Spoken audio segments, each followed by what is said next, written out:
దహతి పావక నచైనం క్లేదయంతి అప్పు నోచయతి మారుత. ఇది పిరమిడ్ మాస్టర్లు అందరికీ కూడా దీని అర్థం తెలిసే ఉంటుంది. అయినా కూడా కొంతమంది కొత్త వాళ్ళు ఎవరైనా ఉంటే చిన్నగా నాకు తెలిసినంతలో దీని యొక్క అర్థం కూడా తెలుగులో వివరించుకుందాం. ఓకేనా? నైనం చిందంతి శస్త్రాన్ని అంటే మనము ఆత్మలం. మనం ఎవరం? ఆత్మలం. ఈ ఆత్మని శస్త్రాలు ఛేదించలేవు. నైనం దహతి పావక అంటే ఈ ఆత్మని అగ్ని కూడా దహించలేదు. నచైనం క్లేదయంతేపు అంటే మన గాలి కూడా దీన్ని, నీళ్లు కూడా తడపలేవు. శోచయతి మారుత అంటే ఈ వాయువు కూడా ఏం చేయలేదని చెప్పేసి దీని యొక్క అర్థం.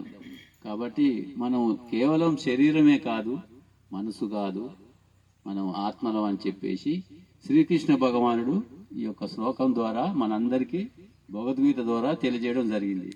కాబట్టి ఆలస్యం చేయకుండా మనం సారి యొక్క జ్ఞానాన్ని మనం అందుకుందాం. So over to sir.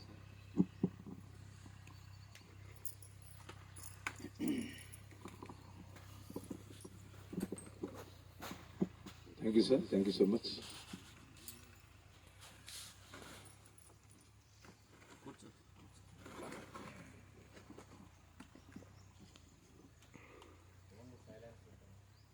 ఫోన్లో ఎవరైనా ఉంటే దయచేసి సైలెన్స్లో పెట్టుకోండి. సైలెన్స్లో పాటు కొంతమంది వైబ్రేషన్లో పెట్టారు, చూడండి అది కూడా. ఎందుకంటే ఈరోజు మనం డిసైడ్ అయ్యి వచ్చాం మన కోసం మనం కేటాయించుకోవడం కోసం. కాబట్టి బయట ప్రపంచంతో మనం సంబంధాలు తెంచుకోవాలి అంటే డెఫినెట్గా మొబైల్ అనేది సైలెంట్లోనే పెట్టండి, స్విచ్ ఆఫ్ అని చేసుకోండి. సో మీతో పాటు మిగతా వాళ్ళకు డిస్టర్బ్ అవుతుంది. So thank you. సో ముందుగా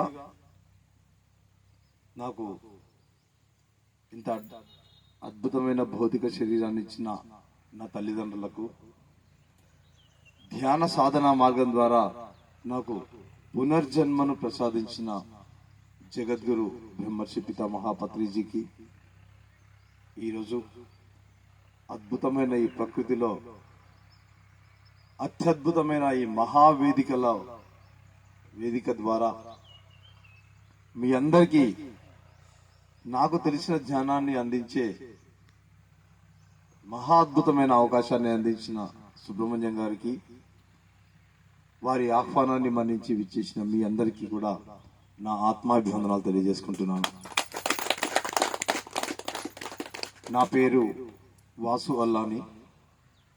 మాది మిర్యాలగూడ దగ్గర తుంగపాడు అనే విలేజ్. 2006 జనవరిలో మొట్టమొదటిసారిగా మా మేనత్త కూతురు లక్ష్మి ద్వారా ఈ ధ్యాన ప్రపంచంలోకి అడుగుపెట్టాను. కానీ ధ్యానం అంటే ఏంటిది, ధ్యానం ఎలా చేయాలి, ధ్యానం ఎందుకు చేయాలి, ధ్యానం యొక్క విశిష్టత ఏంది, దానికి పిరమిడ్ శక్తి అనేది ఏ విధంగా ఉపయోగపడుతుంది అనేది మన నల్గొండ సీనియర్ మాస్టర్ జగదీష్ రెడ్డి గారు మొట్టమొదటిసారిగా నల్గొండలో సదానంద పిరమిడ్ కేర్ సెంటర్లో కూర్చోబెట్టి నాకు ఈ యొక్క ధ్యాన మార్గంలో ఆ జ్ఞానబోధ చేయడం జరిగింది. From that day onwards till today నా లైఫ్ లో మొత్తం అద్భుతాలే, అన్ని మిరాకిల్సే.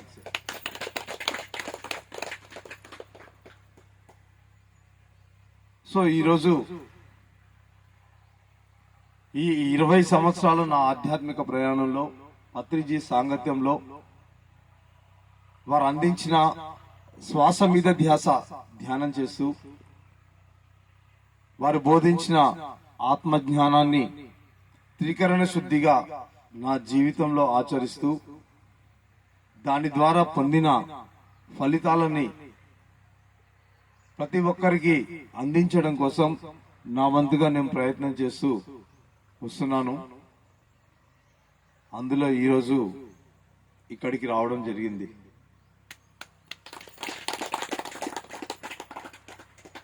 ముందుగా కబీర్ గారు అందించిన ఒక అద్భుతమైన సందేశంతో మన కార్యక్రమాన్ని కొనసాగిద్దాము. ఎందుకంటే సార్ భగవద్గీత శ్లోకంతో ప్రారంభించారు, అద్భుతం. దాన్ని కొనసాగింపుగా మరో గ్రేట్ మాస్టర్ కబీర్ గారు ఇచ్చిన ఒక అద్భుతమైన సందేశం ఏంటంటే,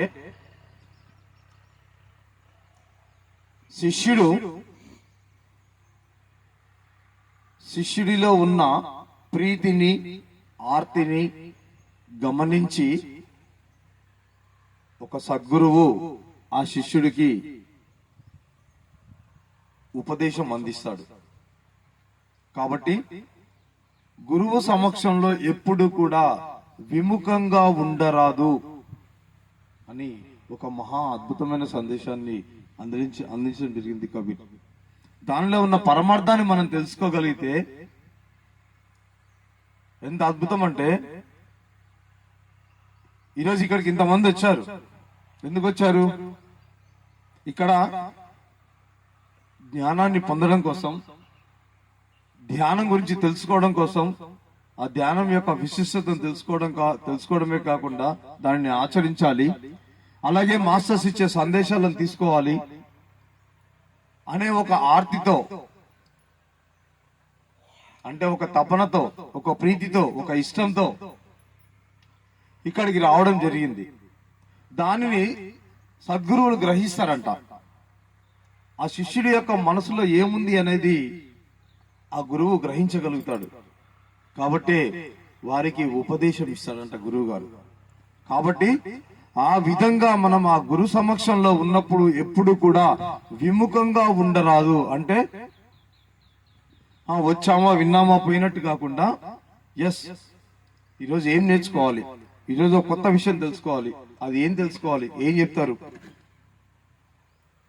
అనే తపనతో మనం ఇక్కడ ఉన్నప్పుడు మాత్రమే ఆ సద్గురువులు అందించే జ్ఞానాన్ని మనం పొందగలుగుతామని చెప్పేసి కబీరు చెప్పడం జరిగింది. ఆ విధంగా మరి తల్లి బిడ్డల బంధం అనేది కేవలం ఒక్క జన్మకు మాత్రమే పరిమితం అవుతుందండి. ఈ జన్మకు మాత్రమే పరిమితం అవుతుంది. కొంచెం కేవలం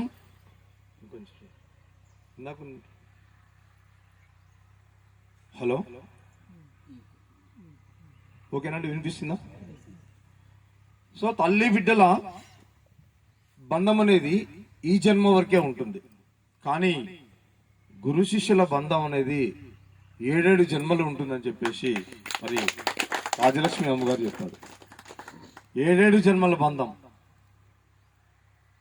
ఒక గురువు అంట తన శిష్యుని తయారు చేసుకోవడానికి 7 జన్మలైనా ఎత్తాడంట, అంత కష్టపడతాడంట.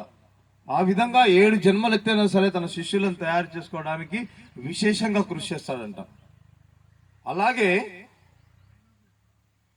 దైవాన్ని చేరే మార్గాన్ని చూపించేది ఎవరైనా ఉన్నారంటే ఒక్క సద్గురువు మాత్రమే.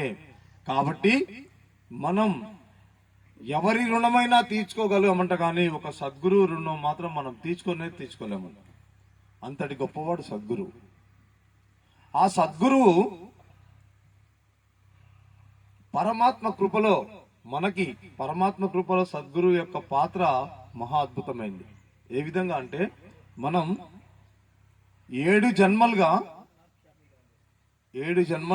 మనం ఆ స్వామిని నమస్కరిస్తూ, స్వామి నేను దేహంతో ఉన్నప్పుడే నిన్ను తెలుసుకునే మార్గాన్ని మాకు చూపించు అని చెప్పి మనం అలమటిస్తే, మనం తపిస్తే మన తపన తపస్సుగా మారిందా అన్నట్లుగా ఆ యొక్క పరమాత్మ ఒక సద్గురువుని మన జీవితంలోకి పంపిస్తాడంట. అంటే ఒక సద్గురువు మన జీవితంలోకి వచ్చారు అంటే ఆ పరమాత్మ యొక్క కృప మన పైన ఉన్నది అనే సత్యాన్ని మనం గ్రహించగలగాలి. ఆ సత్యాన్ని తెలుసుకోవడమే, అది తెలుసుకోవడమే జ్ఞానం. ఆ జ్ఞానాన్ని అందించేదే శ్వాస మీద ధ్యాస ధ్యానం.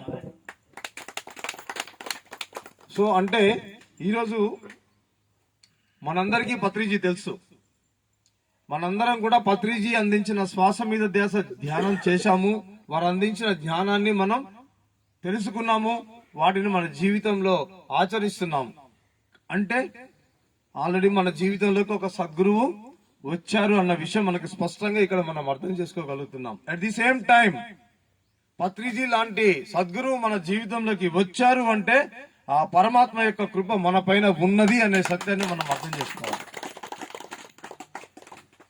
ఇంకేం కావాలండి మనకి ఈ జీవితానికి? ఇంకేం కావాలి? సాక్షాత్ పరమాత్మ యొక్క కృప మన పైన ఉన్నది అంటే ఇంతకు మించి మనకు కావాల్సింది ఏంటిది? ఏమీ లేదు. కానీ ఆ యొక్క సద్గురువు అందించిన జ్ఞానాన్ని మన జీవితంలో మనం ఆచరించినప్పుడు మాత్రమే మన యొక్క జీవితానికి అర్థం పరమార్థం ఉంటుంది. సో ఆ విధంగా మరి మొట్టమొదటిసారిగా 2006లో పత్రిజీ నా జీవితంలోకి మరి నా అడుగు పెట్టారని చెప్పేసి నేను చెప్పగలను.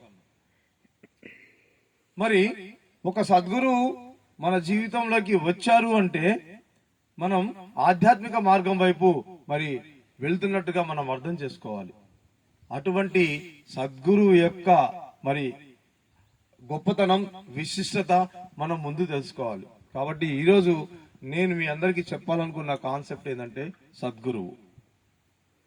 సద్గురువు గురించి ఎందుకు చెప్పాలి అని అనుకుంటున్నానంటే ఈరోజు నేను ఇక్కడ కూర్చొని మీ ముందు కూర్చొని నేను మాట్లాడగలుగుతున్నాను అంటే, నేను వారి దగ్గర పొందిన జ్ఞానాన్ని మీకు అందించగలుగుతున్నానంటే దానికి ఒకే ఒక కారణం సద్గురువు బ్రహ్మర్షి Pitamaha Patriji. Only one of the reason, that's all. అంత అల్టిమేట్. కేవలం పత్రిజీ వల్లనే నేను ఈరోజు ఇక్కడ కూర్చొని నేను మాట్లాడగలుగుతున్నాను. ఈ 20 సంవత్సరాల ధ్యానంలో నేను పొందిన అనుభవాలని అనుభవమే జ్ఞానం అన్నారు. ఆ అనుభవం ద్వారా పొందిన జ్ఞానాన్నే ఈ రోజు నేను ఇక్కడ మాట్లాడగలుగుతున్నానంటే కేవలం సద్గురువు యొక్క భిక్ష మాత్రమే. మరి ఏంటి ఆ సద్గురు? ఎవరు సద్గురువు అంటే? ఎవరు సద్గురువు అంటే ఎవరు తెలుసుకోవాలి ముందు. మనం అంటాం గురువులు అంటే మనకి మన ప్రాపంచిక జీవితంలో విద్యను అభ్యసించడానికి, ఆ యొక్క ప్రాపంచిక జీవితంలో ఉన్న స్థితి నుంచి ఉన్నత స్థితికి వెళ్ళడం కోసం మనకి చిన్నప్పటి నుంచి కూడా తల్లితో స్టార్ట్ అయిన ఆ గురువు అనే పదం స్కూల్కి వచ్చిన తర్వాత మరి ఉపాధ్యాయులతోటి అలాగే మన చుట్టుపక్కల ఉన్న ప్రతి ఒక్కరి ద్వారా మనం ఏదో ఒకటి నేర్చుకుంటాం. కాబట్టి వీరందరూ కూడా ప్రాపంచిక గురువులైతే ఆధ్యాత్మిక మార్గంలో మనం మానవత్వం నుంచి మాధవత్వం వైపు చేరడం కోసం మన కోసం విశేషంగా కృషి చేసేవాడే సద్గురువు. మరి ఏంటి ఆ సద్గురు? ఎవరు సద్గురు అంటే సత్యాన్ని అన్వేషిస్తూ, సత్యాన్ని ఆశ్రయించి, సత్యాన్ని అర్థం చేసుకొని, సత్యాన్ని తన జీవితంలో ఆచరిస్తూ, సత్యంలో జీవిస్తూ, సత్యాన్ని పలుకుతూ, ఆ సత్యం ద్వారా పొందిన ఆ యొక్క జ్ఞానాన్ని అందరికీ పంచుతూ, ప్రతి ఒక్కరిని సత్యాన్ని ఆచరింప చేస్తూ, ప్రతి ఒక్కరిని తనంతటి వారిగా తయారు చేసేవాడే సద్గురువు. మరి ఆ విధంగా సత్యాన్ని ఆచరిస్తూ మనందరినీ కూడా తనంతటి వారిగా తయారు చేసిందంటే మరి మన జీవితంలో మనం అటువంటి గురువులు ఎవరినైనా చూసామంటే మరి బ్రహ్మర్షి పత్రిజీ ఒక్కరినే మనం చూసాం. నా వరకైతే నేను చెప్తున్నాను, అటువంటి గురువుని పొందింది సద్గురువు ఎవరైనా ఉన్నారంటే బ్రహ్మర్షి పితామహ పత్రిజీ ఒక్కరని గంటపదంగా చెప్పగలను. ఎందుకంటే మనం ఎంతమంది జన్మ తీసుకున్నారు, సాధన చేశారు, సత్యాన్ని తెలుసుకున్నారు, హరియంతులుగా వెళ్ళిపోయారు.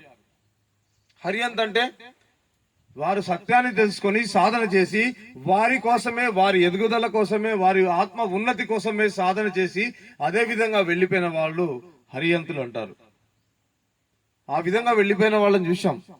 అదే విధంగా జన్మ తీసుకొని అదే విధంగా సాధన చేసి సత్యాన్ని తెలుసుకొని తన దగ్గరికి వచ్చిన వారికి తాను పొందిన జ్ఞానాన్ని అందించేవారు బోధిసత్వులు. ఈ విధంగా ఇటువంటి బోధిసత్వులను కూడా జస్ట్ లైక్ రమణ మహర్షి, పాకాలపాటి గురువు గారు, ఇటువంటి మహా మరి మాస్టర్స్ మనం ఎంతమందిని చూసాం. వారు కూడా అలాగే వెళ్ళిపోయారు. కానీ ఒక సామాన్య పురుషుడిగా, ఒక సామాన్య మానవుడిగా జన్మ తీసుకొని సత్యాన్వేషణ చేసి సత్యాన్ని ఆశ్రయించి ఆ సత్యాన్ని తన జీవితంలో ఆచరించి ప్రతి ఒక్కరిని ఆచరింప చేయడానికి దానికోసం తన యొక్క కుటుంబాన్ని, తన యొక్క భార్య బిడ్డల్ని, తన యొక్క ఉద్యోగాన్ని, తన విలాసవంతమైన జీవితాన్ని, ఆఖరికి తన జీవితాన్నే కాకుండా చివరి శ్వాస వరకు కూడా శ్వాస మీద ధ్యాస ధ్యానాన్ని, వారు పొందిన ఆత్మ జ్ఞానాన్ని ప్రతి ఒక్కరి చేత ఆచరింపజేసి ప్రతి ఒక్కరిని తనంతటి వారిగా తయారు చేయడానికి తన జీవితాన్ని త్యాగం చేసిన వారు ఎవరైనా ఉన్నారు అంటే బ్రహ్మర్షి పితామహ పత్రిజీ ఒక్కరే. కాబట్టే ఈ రోజు మరి పత్రిజీ పరోక్షంలో కూడా మనం ఇంత అద్భుతంగా ఎన్నో కార్యక్రమాలు మనం నిర్వహించుకోగలుగుతున్నాం. వారు ఏ జ్ఞానం అయితే అందించారో, ఏ ధ్యానం అయితే చేస్తున్నారో, చేయించారో, అదే ధ్యానాన్ని మనం ఇప్పటి వరకు చేశాము, అదే జ్ఞానాన్ని మన జీవితంలో ఆచరిస్తున్నాం. కాబట్టి మరి అంతటి అద్భుతమైన సద్గురువు అందించిన శ్వాస మీద ధ్యాస ధ్యానం ఎలా వచ్చింది? ఇప్పుడు మనం ధ్యానంలో కూర్చున్నప్పుడు సార్ మ్యూజిక్ పెట్టారు, బాగుంది. కానీ 2006లో నేను ఈ ధ్యాన ప్రపంచంలోకి అడుగు పెట్టినప్పుడు ఎవరి దగ్గర మొబైల్ ఫోన్స్ లేవు అప్పట్లో. ఆ రోజు నేను ధ్యానం చేయాలి అంటే ఒకే ఒక మార్గం, పత్రిజీ అందించిన ధ్యానాంధ్రప్రదేశ్ ఇప్పటి నేటి ధ్యాన జగతే నాటి ధ్యానాంధ్రప్రదేశ్ మ్యాగజైన్. ధ్యానాల్లో కూర్చొని మ్యూజిక్ పెట్టుకొని కూర్చోవాలంటే మొబైల్స్ లేవు. గైడింగ్ చేయాలంటే ఎవరు సీనియర్ మాస్టర్స్ లేరు అప్పట్లో. 2006లో ఎక్కడ ఉన్నారేమో కానీ నాకు పరిచయం లేరు. నేను ఎక్కడో ఇంటీరియర్ ప్లేస్ లో ఉండేవాడిని. మరి ఎటువంటి మ్యూజిక్ లేకుండా, ఎటువంటి గైడింగ్, ఎవరి గైడెన్స్ లేకుండా కేవలం పత్రిజీ ఇచ్చిన ఒక భరోసా, ధ్యానం అంటే శ్వాస మీద ధ్యాస.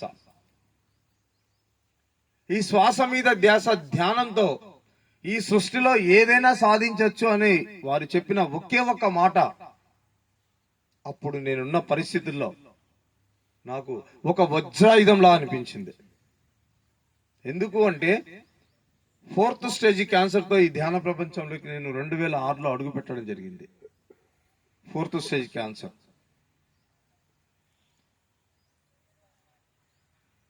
ఏ డాక్టర్స్ దగ్గరికి వెళ్ళినా, ఏ దేవుళ్ళ దగ్గరికి వెళ్ళినా ఎక్కడ కూడా నాకు మరి ఫలితం కనిపించలేదు. కొంతమంది గ్రామాలలో గ్రామ దేవతల దగ్గర కొలుపులు చెప్పే వాళ్ళు ఉంటారు. వారి దగ్గరికి వెళ్తే నిమ్మకాయలు మంత్రించి ఇచ్చి మొత్తం తోలు కూడా తీయకుండా, గింజ కూడా వీయకుండా మొత్తం నమిలి మింగేసేయాలి, నీకే తగ్గిపోతుందని చెప్పేసి అన్నారు. ఆ విధంగా ఎన్నో వారాలు తిరిగి పచ్చి నిమ్మకాయలు నమిలి మింగడం జరిగింది. ఎందుకు? నమ్మకం. ఆ నమ్మకం దేనికి? నేను బ్రతకాలని. ఆ విధంగా నేను ఎంతో మంది దేవుళ్ళ దగ్గరికి వెళ్ళాను. తిరుపతి వెళ్ళాను, పుట్టపర్తి సాయిబాబా దగ్గరికి వెళ్ళాను, ఎక్కడెక్కడో తిరిగాను. కానీ ఎక్కడ నాకు ఫలితం కనిపించలేదు. కానీ పంజగుట్ట నిమ్స్ హాస్పిటల్కి వెళ్ళాను. హైదరాబాద్ లో ఉన్న మోస్ట్ కార్పొరేట్ హాస్పిటల్స్ మొత్తం తిరగడం జరిగింది. దాంతోపాటు తమిళనాడులోని వేలూరు సిఎంసి కాలేజ్కి వెళ్ళాను. అది ఫేమస్. అరబ్ కంట్రీస్ నుంచి కూడా అక్కడికి వస్తారు ట్రీట్మెంట్ చేయించుకోవడానికి. ఎక్కడికి వెళ్ళినా వాళ్ళు చెప్పింది ఒకే ఒక మాట ఏంటంటే, as per your medical reports your lifetime is just 5 years only in 2006 they said. 2006లో వాళ్ళు నాకు చెప్పిన విషయం ఏంటంటే, నువ్వు 5 సంవత్సరాల కంటే ఎక్కువ బ్రతకో నీ రిపోర్ట్స్ ప్రకారం అని చెప్పేసి చెప్పారు. నీ రిపోర్ట్స్ ప్రకారం మెడికల్ రికార్డ్స్ చూపించేది నీ life time just 5 years only in 2006. ఇప్పుడు 2025, 2026. How can it is possible? How can it is possible? Just only meditation, that is శ్వాస మీద ధ్యాస. ఎలా సాధ్యమైంది? ఎంతమంది డాక్టర్స్ చెప్పారు, బాబు నువ్వు 5 సంవత్సరాల కంటే ఎక్కువ బ్రతకని చెప్పేసి అన్నారు. ఎలా సాధ్యమైంది? ఇందాక అన్నారు నమ్మకం. ఏంటా నమ్మకం? పత్రిజీ మీద నమ్మకం. వారు చూయించిన శ్వాస మీద ధ్యాస ధ్యానం అనే మార్గం మీద నమ్మకం, వారు బోధించిన ఆత్మజ్ఞానం మీద నమ్మకం, అది ఆచరిస్తున్న నా మీద నాకు నమ్మకం ఉంది కాబట్టి ఆ రోజు నేను కళ్ళు మూసుకొని కూర్చున్నాను. ఆ రోజు నేను గంటలు గంటలు కళ్ళు మూసుకొని కూర్చున్నాను. ప్రతిరోజు 10 నుంచి 15 గంటలు నేను కళ్ళు మూసుకొని కూర్చున్నాను కాబట్టే ఈ రోజు కళ్ళు తెరిచి ఈ విధంగా మీ ముందు మాట్లాడగలుగుతున్నాను. That is the power of Anapanasati ధ్యానం. ఇంకేం లేదు ఇక్కడ, అంతే. ఎక్కడికి వెళ్ళాల్సిన అవసరం లేదు. ఎవరిని దేహి అడిగే స్థితిలో మనం లేము. ఈ పాయింట్ అండర్లైన్ చేసుకోవాలి ప్రతి ఒక్కరు కూడా. ఎందుకంటే ఒక సత్య మార్గంలోకి వచ్చిన తర్వాత, ఒక సద్గురువు అందించిన సత్యమైన ఆత్మజ్ఞానాన్ని తెలుసుకున్న తర్వాత కూడా ఇంకా నేను ధ్యానంలో కూర్చొని నాకు అది కావాలి, నాకు ఇది కావాలి, నాకు అది ఇవ్వండి, నాకు ఇది ఇవ్వండి, నా కష్టాలు పోగొట్టండి అంటే దాని అంత అజ్ఞానం ఇంకోటి లేదు. That is called begging. That is called begging, అడుక్కోవడం. ఎవరు అడుక్కుంటారండి? అడుక్కునే వాళ్ళు ఎవరు? ఎక్కడ అడుక్కుంటారు కదా? గుడికెళ్ళి భక్తుడు అడుక్కుంటాడు. సత్యం చెప్తున్నాను, ఎవరికి కోపం వచ్చినా నాకు బాధ లేదు, భయం లేదు. సత్యం చెప్తున్నాను. రోడ్డు మీద బిచ్చగాడు అడుక్కుంటాడు, గుడికెళ్ళి భక్తుడు అడుక్కుంటాడు. సత్య మార్గంలోకి వచ్చి సత్యాన్ని తెలుసుకున్న తర్వాత కూడా ధ్యానంలో కూర్చునే అడుక్కునేవాడు అజ్ఞాని.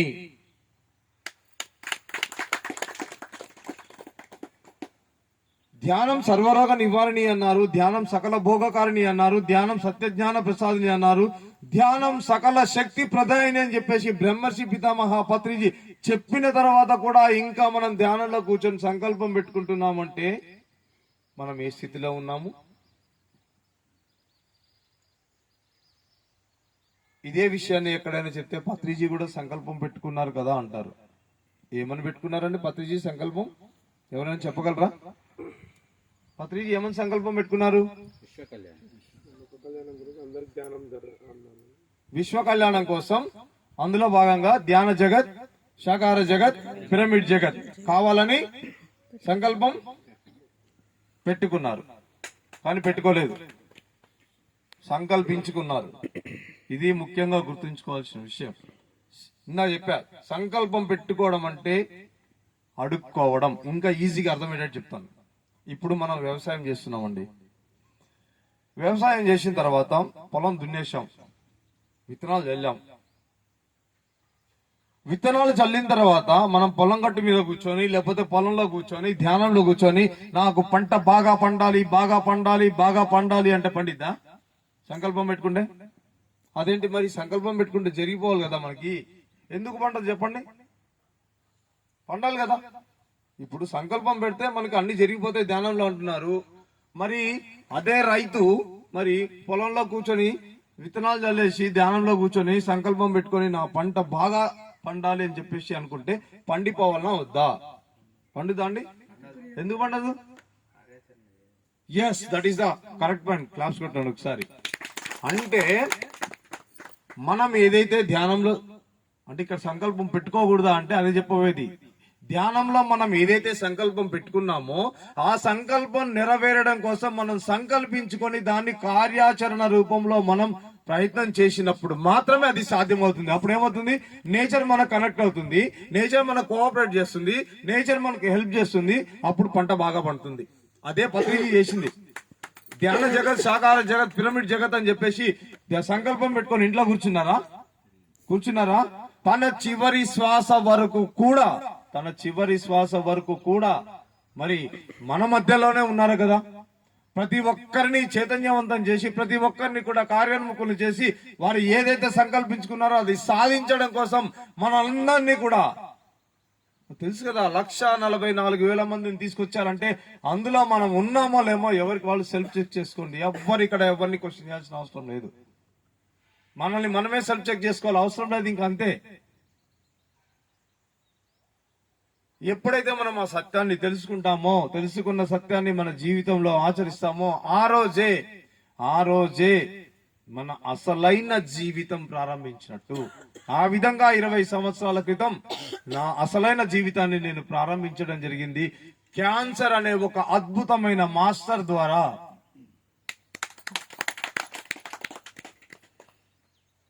ధ్యానంలోకి రాకముందు నేను క్యాన్సర్ మహమ్మారి అనుకున్నాను, కానీ ఆ క్యాన్సర్ అనే మహమ్మారి ఈరోజు నాకు మాస్టర్ అయింది. సరియైన జీవితంలోకి నన్ను నడిపించింది. అందుకే నీటి విలువ నీకు తెలియదు, నీటి విలువ నీకు తెలియదు ఉప్పనై పోటెత్తేంత వరకు. గాలి విలువ నీకు తెలియదు సుడిగాలై చుట్టేంత వరకు.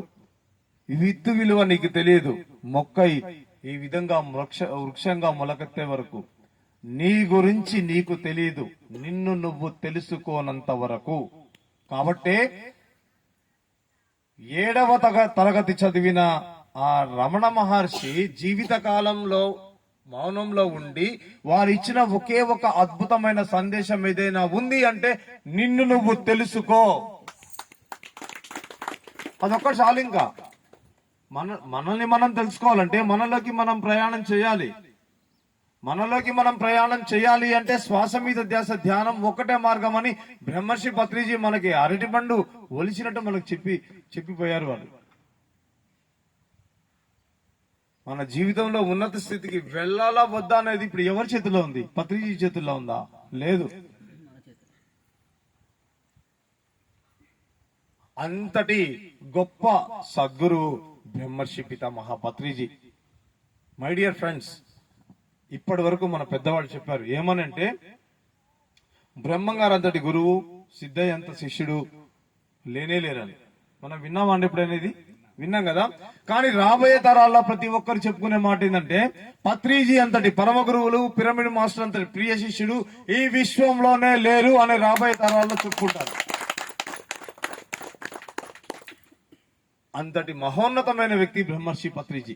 ఎస్, ఈ రోజు నేను చెప్పే కాన్సెప్టే సద్గురు. సద్గురు అంటే బ్రహ్మర్షి పితామహ పత్రిజీ. బ్రహ్మర్షి పితామహ పత్రిజీ గురించి మనం తెలుసుకున్నప్పుడు, వారు అందించిన ధ్యానాన్ని జ్ఞానాన్ని చేసినప్పుడు మాత్రమే మన జీవితానికి సార్థకత ఉంటుందని నేను ఈ రోజు అయిపోయే వరకు కూడా నేను ఇదే మాట చెప్తాను. ఎందుకు చెప్తాను అంటే ఇది నా ప్రత్యక్ష అనుభవం. వారికి అతి దగ్గరగా ఉన్నాను నేను. వారి సాంగత్యంలో నేను జీవించాను. వారి సాంగత్యంలో వారి జ్ఞానాన్ని నేను పొందాను. కాబట్టి ఖచ్చితంగా అదే చెప్పగలను, ఘంటాపదంగా చెప్పగలను. వారి యొక్క పాత్ర ఏంది మన జీవితంలో? చూడండి, త్రేతాయుగంలో వశిష్ఠుల వారు శ్రీరాముడికి ఆత్మజ్ఞానాన్ని బ్రహ్మజ్ఞానాన్ని బోధించారు. అదే త్రేతాయుగంలో శ్రీరామచంద్రుడికి ముక్తోపనిషత్ అని శ్రీ హనుమంతుడికి జ్ఞానాన్ని అందించడం జరిగింది. హనుమంతుడికి మరి అంతా ధ్యానం చేస్తాడు, అష్టసిద్ధులు కూడా ఉన్నాయి కదా. అటువంటి హనుమంతుడు కూడా లంక నుంచి వచ్చిన తర్వాత వన్ ఫైన్ డే మరి గెట్ టుగెదర్ ఏర్పాటు చేస్తారు. ఏర్పాటు చేసినప్పుడు ఆ సీతాదేవి అందరికీ కూడా బహుమానాలు ఇస్తుంది. ఇచ్చినప్పుడు హనుమంతుడికి ఒక ముత్యాలహారం ఇస్తుంది. ముత్యాలహారం ఇచ్చినప్పుడు హనుమంతుడు ఏం చేస్తాడండి? ఏం చేస్తాడు? కొరికి పడేస్తాడు. మనందరికి తెలిసిన విషయమే. కానీ ఎందుకు కొరుకుతాడు? ఇందులో నా రాముడు ఉన్నాడా, నా రాముడు ఉన్నాడా, రాముడు ఎక్కడున్నాడు అని చెప్పేసి కొరికి పడేస్తాడు. కానీ ఇది గమనించిన శ్రీరాముడు ఏం చేస్తాడంటే, హనుమ, నువ్వు ఇంత సాధన చేసినావు, నువ్వు ఏం జ్ఞానాన్ని పొందావు నాయన, ఈ రోజు రాత్రికి నా మందిరానికి రా, నీకు జ్ఞానబోధ చేస్తా అని చెప్పేసి నైట్ రామ మందిరానికి తన మందిరానికి పిలిపించుకుంటాడు. మరి రాముడే పిలిచాడంటే హనుమంతుడు పోకుండా ఉంటాడా? వెళ్తాడు. వెళ్ళిన తర్వాత ఆ రాత్రి మొత్తం కూర్చొని శ్రీరాముడు హనుమంతుడికి ముక్తోపనిషత్తును బోధించడం జరుగుతుంది. అద్భుతమైన మహాద్భుతమైన జ్ఞానాన్ని అందించడం జరిగింది. అందిన తర్వాత తెల్లారిన తర్వాత అడుగుతాడు రాముడు, హనుమ, ఈ రాత్రి మొత్తం నువ్వు పొందిన జ్ఞానంలో నువ్వు ఏమి నేర్చుకున్నావో 3 ముక్కల్లో చెప్పంటారు. చెప్తాడు హనుమంతుడు, స్వామి, నేను మనోస్థితిలో ఉన్నప్పుడు నువ్వు రాముడివి, నువ్వు పరమాత్ముడివి, నేను బంటుని అనుకున్నాను. నేను బుద్ధిస్థితిలో ఉన్నప్పుడు నువ్వు నాలో ఉన్నావు అని చెప్పేసి అనుకున్నాను. నేను ఆత్మస్థితిలో ఉన్నప్పుడు నువ్వు నేను ఒకటైన సత్యాన్ని తెలుసుకున్నాను అని చెప్పేసి చెప్పడం జరుగుతుంది. ఆ విధంగా గురువులు మరి త్రేతాయుగంలో జ్ఞానాన్ని బోధించారు. ద్వాపర యుగంకి వచ్చేసరికి సాందీపుడు శ్రీకృష్ణుడికి జ్ఞానాన్ని బోధించాడు. అలాగే ఈ ధ్యాన యుగంలోకి వచ్చిన తర్వాత బ్రహ్మర్షి పితామహ పత్రిజీ మన పిరమిడ్ మాస్టర్స్ అందరికీ కూడా మరి వారు జ్ఞానాన్ని బోధించడం జరిగింది. ఎంత ఎంత భాగ్యం మనది, ఎంత అదృష్టం మనది. మనం పత్రిజీ జీవించి ఉన్నప్పుడు వారి సాంగత్యంలో నడవడము అంటే, వారి సాంగత్యంలో మనందరం జీవించడం అంటే మరి ఇది అంతా కూడా మన పూర్వజన్మ కాదు, సుధ్యానం. ఇది పత్రి సార్ చెప్పిన మాట. సుకృతం కంటే సుధ్యానం గొప్పది. సుధ్యానం అంటే మనం ఎన్నో జన్మల నుంచి విశేషమైన ధ్యానం చేస్తున్నాం కాబట్టే ఈ రోజు ఈ జన్మలో మనం పత్రిజీ అంతటి సద్గురుని మనం పొందగలిగాము. కాబట్టి మనందరిది, మిగతా వాళ్ళందరిది అంటే ఈ ఆధ్యాత్మిక మార్గంలో లేని వాళ్ళందరూ కూడా పూర్వజన్మ సుకృతం అనుకుంటారు. కానీ ఈ ఆధ్యాత్మిక మార్గంలో అందులో ఈ శ్వాస మీద ధ్యానం చేసే ప్రతి ఒక్కరిది కూడా పూర్వజన్మ సుధ్యానం. అంతటి మహోన్నతమైన సద్గురు ఆరోలో మనం జీవించి ఉన్నాము అంటే మన అదృష్టంగా మనం భావించాలి మై డియర్ ఫ్రెండ్స్. మరి అటువంటప్పుడు వారు అందించే ఏ జ్ఞానం అయితే ఉందో ఆ జ్ఞానాన్ని మనం త్రికరణ శుద్ధిగా మన జీవితంలో ఖచ్చితంగా ఆచరించి తీరాల్సిందే. ఈరోజు ఇక్కడికి ఇంత దూరం ఇంటీరియర్ ప్లేస్ లోకి ఎంతమంది వస్తారు చెప్పండి? ఎంతమంది వస్తారు? మీలాంటి తపన ఉన్నవారు మాత్రమే వస్తారు. ఈ తపనని తపస్సుగా మార్చుకుంటే జీవాత్మ పరమాత్మ అవుతుంది. అది ఎవరి చేతిలో ఉంది? మన చేతిలోనే ఉంది.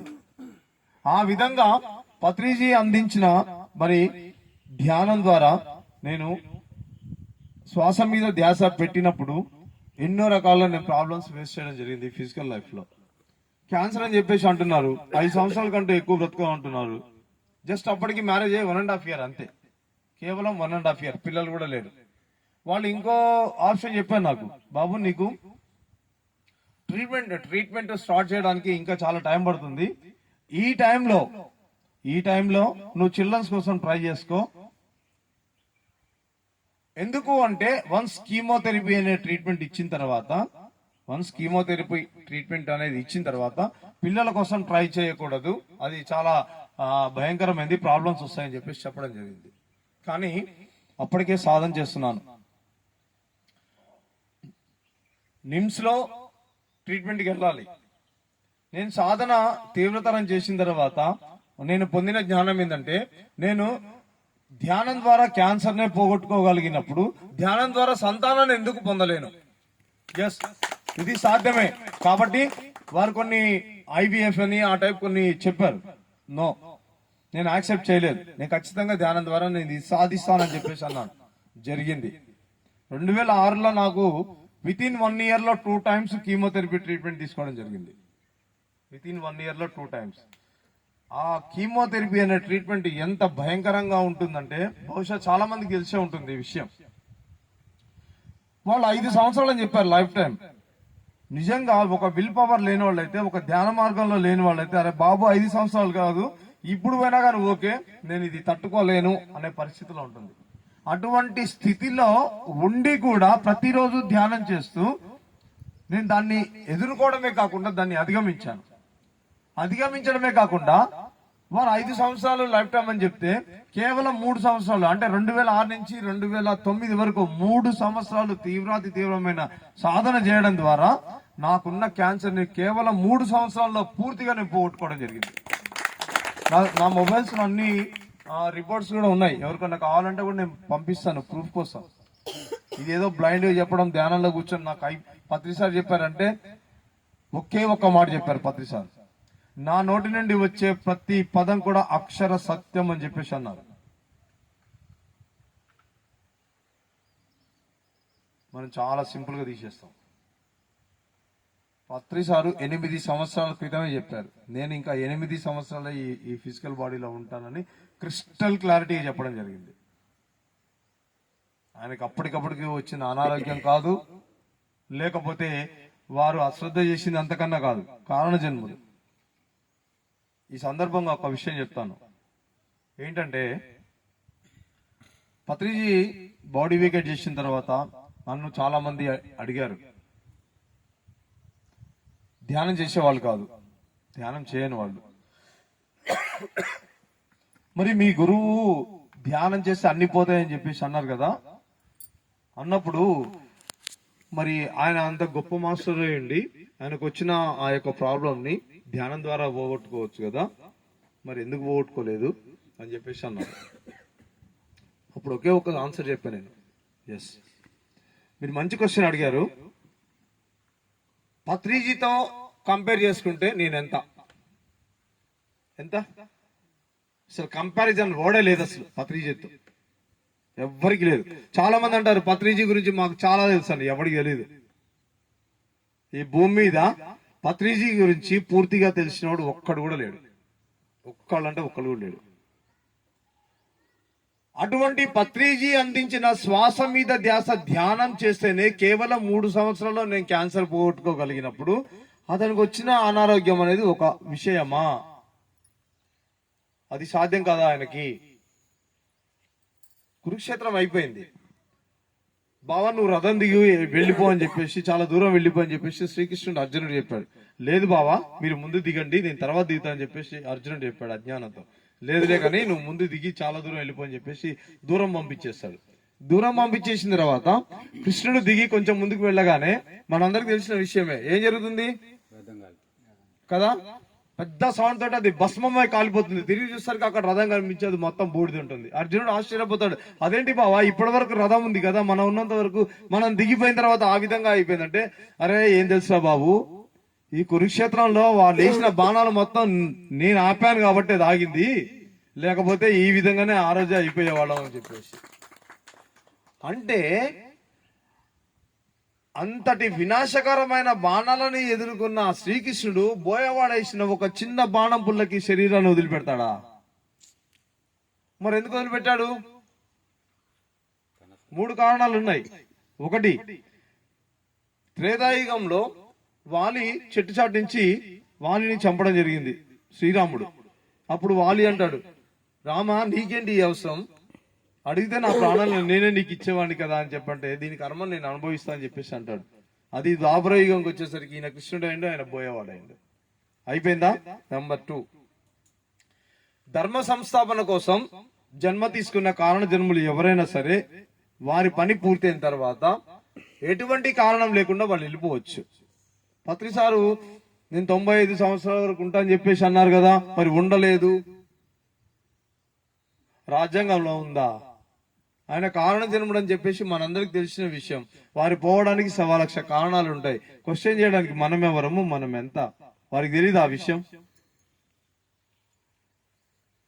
మరి కాలేదా ధ్యాన జగత్? కాలేదా? ప్రపంచ ధ్యాన దినోత్సవం December 21. ఏ విజన్ తో సార్ మరి మన కడతాల్లో మన ధ్యాన మహాచక్రాలు December 21 నుంచి స్టార్ట్ చేశారు? ఏ విజన్ తో ఆయన కరోనా వస్తుందని చెప్పేసి ముందే పిఎంసి ఛానల్ ని స్టార్ట్ చేయించారు? ఇవన్నీ ఎగ్జాంపుల్స్. మనం డెప్త్కి వెళ్తే తప్ప మనం పత్రిజీని మనం అర్థం చేసుకోలేం. ఎంత సముద్రంలో నీటి బుట్టంతా, సముద్రంలో నీటి బుట్టంతా తెలిస్తేనే మనం పత్రిజీ గురించి ఇంత చెప్పుకుంటున్నాం. సో కాబట్టి వారు అందించిన శ్వాస మీద ధ్యాస ధ్యానం ఎక్కడి నుంచి వచ్చింది? మరి మనందరికి తెలిసిన విషయమే. కానీ ఒకే ఒక్క క్షణం, ఇక్కడ ఒకే ఒక్క క్షణం మన జీవితాన్ని, చాలా మంది అంటుంటారు అదొక్కటి నా లైఫ్ లో టర్నింగ్ పాయింట్ అని చెప్పేసి చెప్తుంటాం కదా, ఇది టర్నింగ్ పాయింట్. 5.5 సంవత్సరాలు 108 రకాల ధ్యాన పద్ధతులని ఆచరించిన కానీ సత్యం తెలుసుకోలేని సిద్ధార్థుడు, ఇంకా నా వల్ల కాదు, నా పని అయిపోయింది, నేనేమి చెయ్యలేను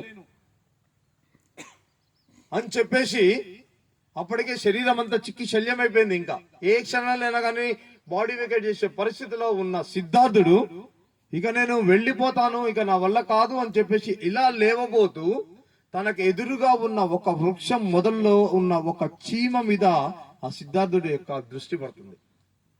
ఆ ఒక్క క్షణం ఆ సిద్ధార్థుడి యొక్క దృష్టి పడడం వల్ల ఈరోజు అద్భుతమైన ఆనాపానసత ధ్యానం మన విశ్వానికి అందించగలిగారు.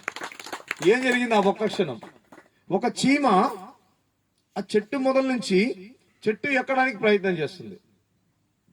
అలా ఎక్కే క్రమంలో కొంచెం దూరం వెళ్ళగానే జారి కింద పడిపోతుంది. జారి కింద పడ్డా కానీ లేదు ఎక్కాలి అని చెప్పేసి మళ్ళీ ట్రై చేస్తుంది. మళ్ళీ కొంచెం దూరం వెళ్తుంది. కొంచెం దూరం వెళ్ళగానే మళ్ళీ కింద పడిపోతుంది. ఈసారి ఎలాగైనా నేను సాధించాలి అనే పట్టుదలతో మళ్ళీ తన ప్రయాణాన్ని ప్రారంభిస్తుంది.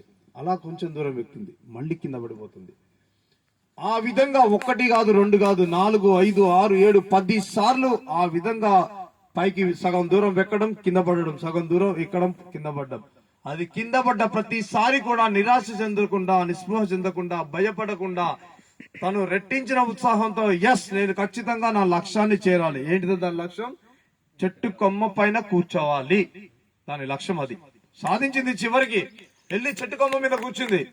దాన్ని గమనించాడు సిద్ధార్థుడు. ఆఫ్టర్ ఆల్ ఒక చీమ తన యొక్క లక్ష్యాన్ని చేరే మార్గంలో ఎన్ని ఒడిదుడుకులు ఎదుర్కొన్నా కానీ వాటిని అధిగమించి చివరికి తన యొక్క లక్ష్యాన్ని చేరుకోగలిగినప్పుడు నేనెందుకు చెయ్యలేను, ఎస్ నేను సాధిస్తానని చెప్పేసి ఆ రోజే ఆ క్షణమే కళ్ళు 2 మూసుకున్నాడు. తనలోకి తాను ప్రయాణం చేశాడు. కేవలం 3 జాముల్లో మరి సత్యాన్ని తెలుసుకున్నాడు, జ్ఞానోదయం పొందాడు.